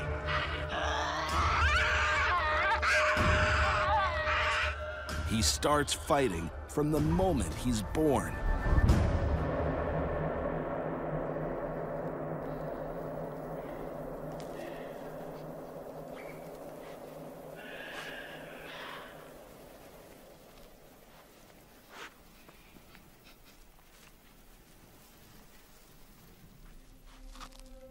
A she-devil makes a den inside a vacant wombat burrow.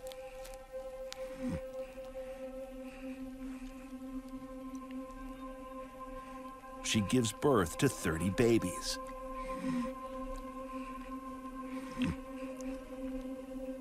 There are only 4 nipples inside mother's marsupial pouch. No bigger than a grain of rice. Each blind, hairless, helpless joey fights its way through the fur. It's a race for survival.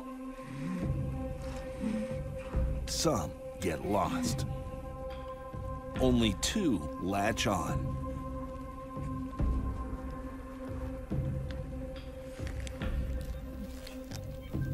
The she-devil licks up the losers.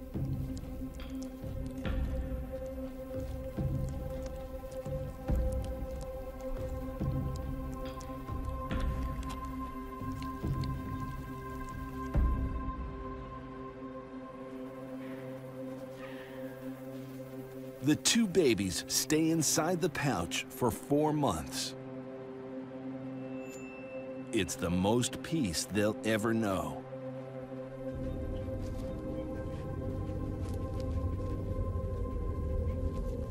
As soon as the brothers emerge, they start fighting.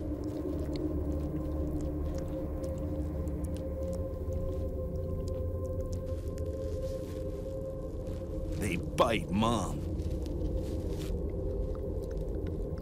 And each other.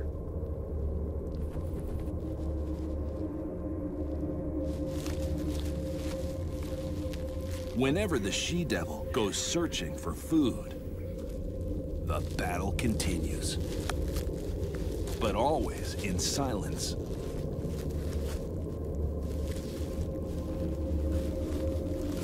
They don't want to give away their location to marauding males.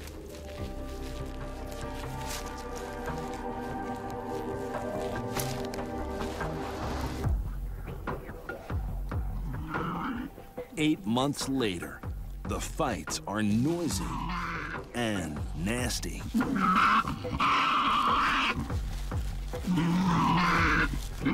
The devil's sharp teeth and strong jaws deliver, pound for pound, one of the most powerful bites of any mammal.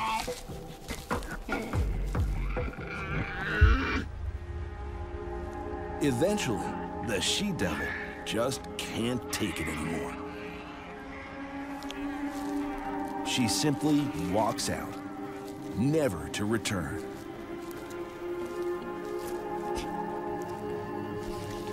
Her devils don't even know she's gone.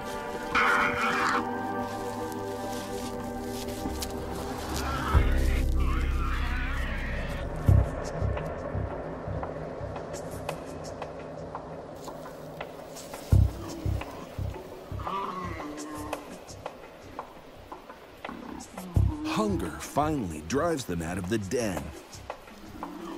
Now, the real battles begin.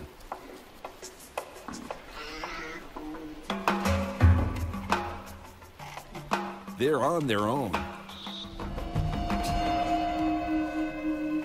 There's no such thing as brotherly love. A big carcass attracts every male in the district. So, if the brothers want to eat, they've got to fight.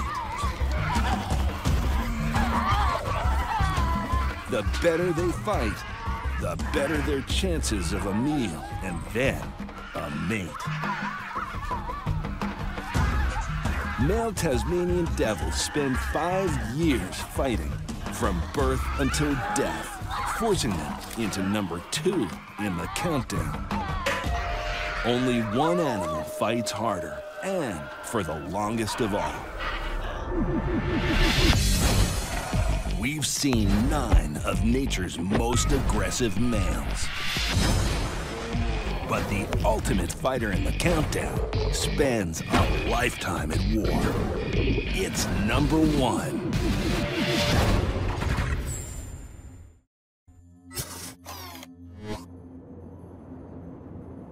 There was a time when scientists thought only humans hunted and killed their own species.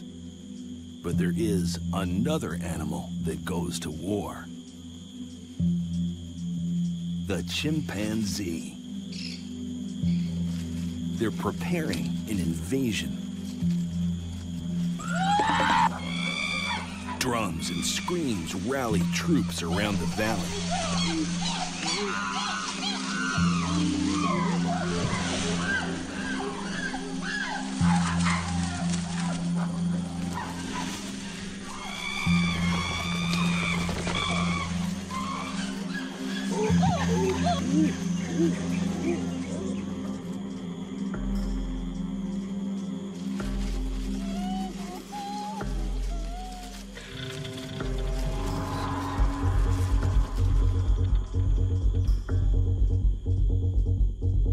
This is a fighting force of mature males. Discipline is tight.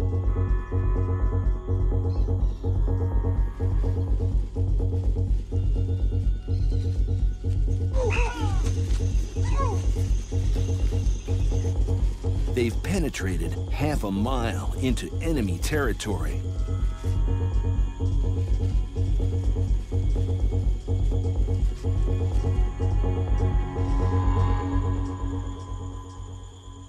Movement in a tree.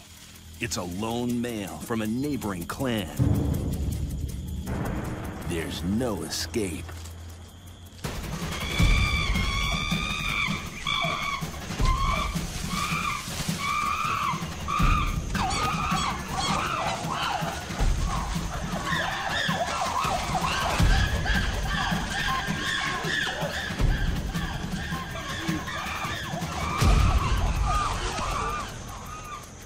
Chimpanzees are at least 5 times stronger than a heavyweight boxer.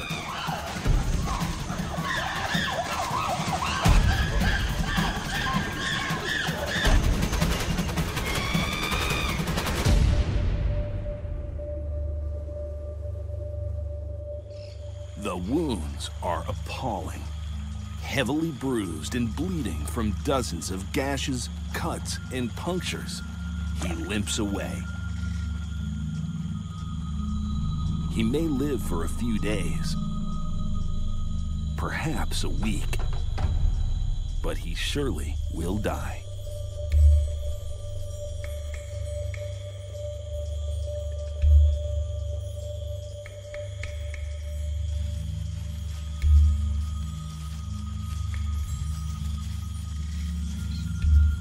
Chimpanzees are the ultimate fighters in the countdown because the raids are not mere defense or border patrols.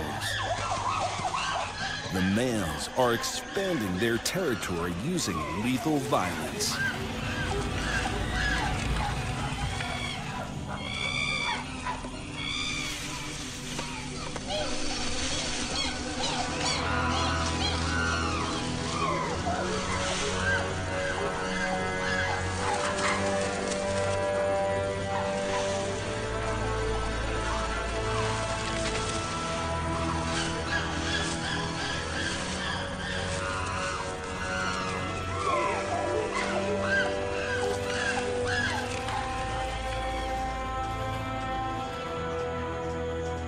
In a study that ran for 10 years, one troop took over a rival territory and in the process killed or fatally wounded 18 apes.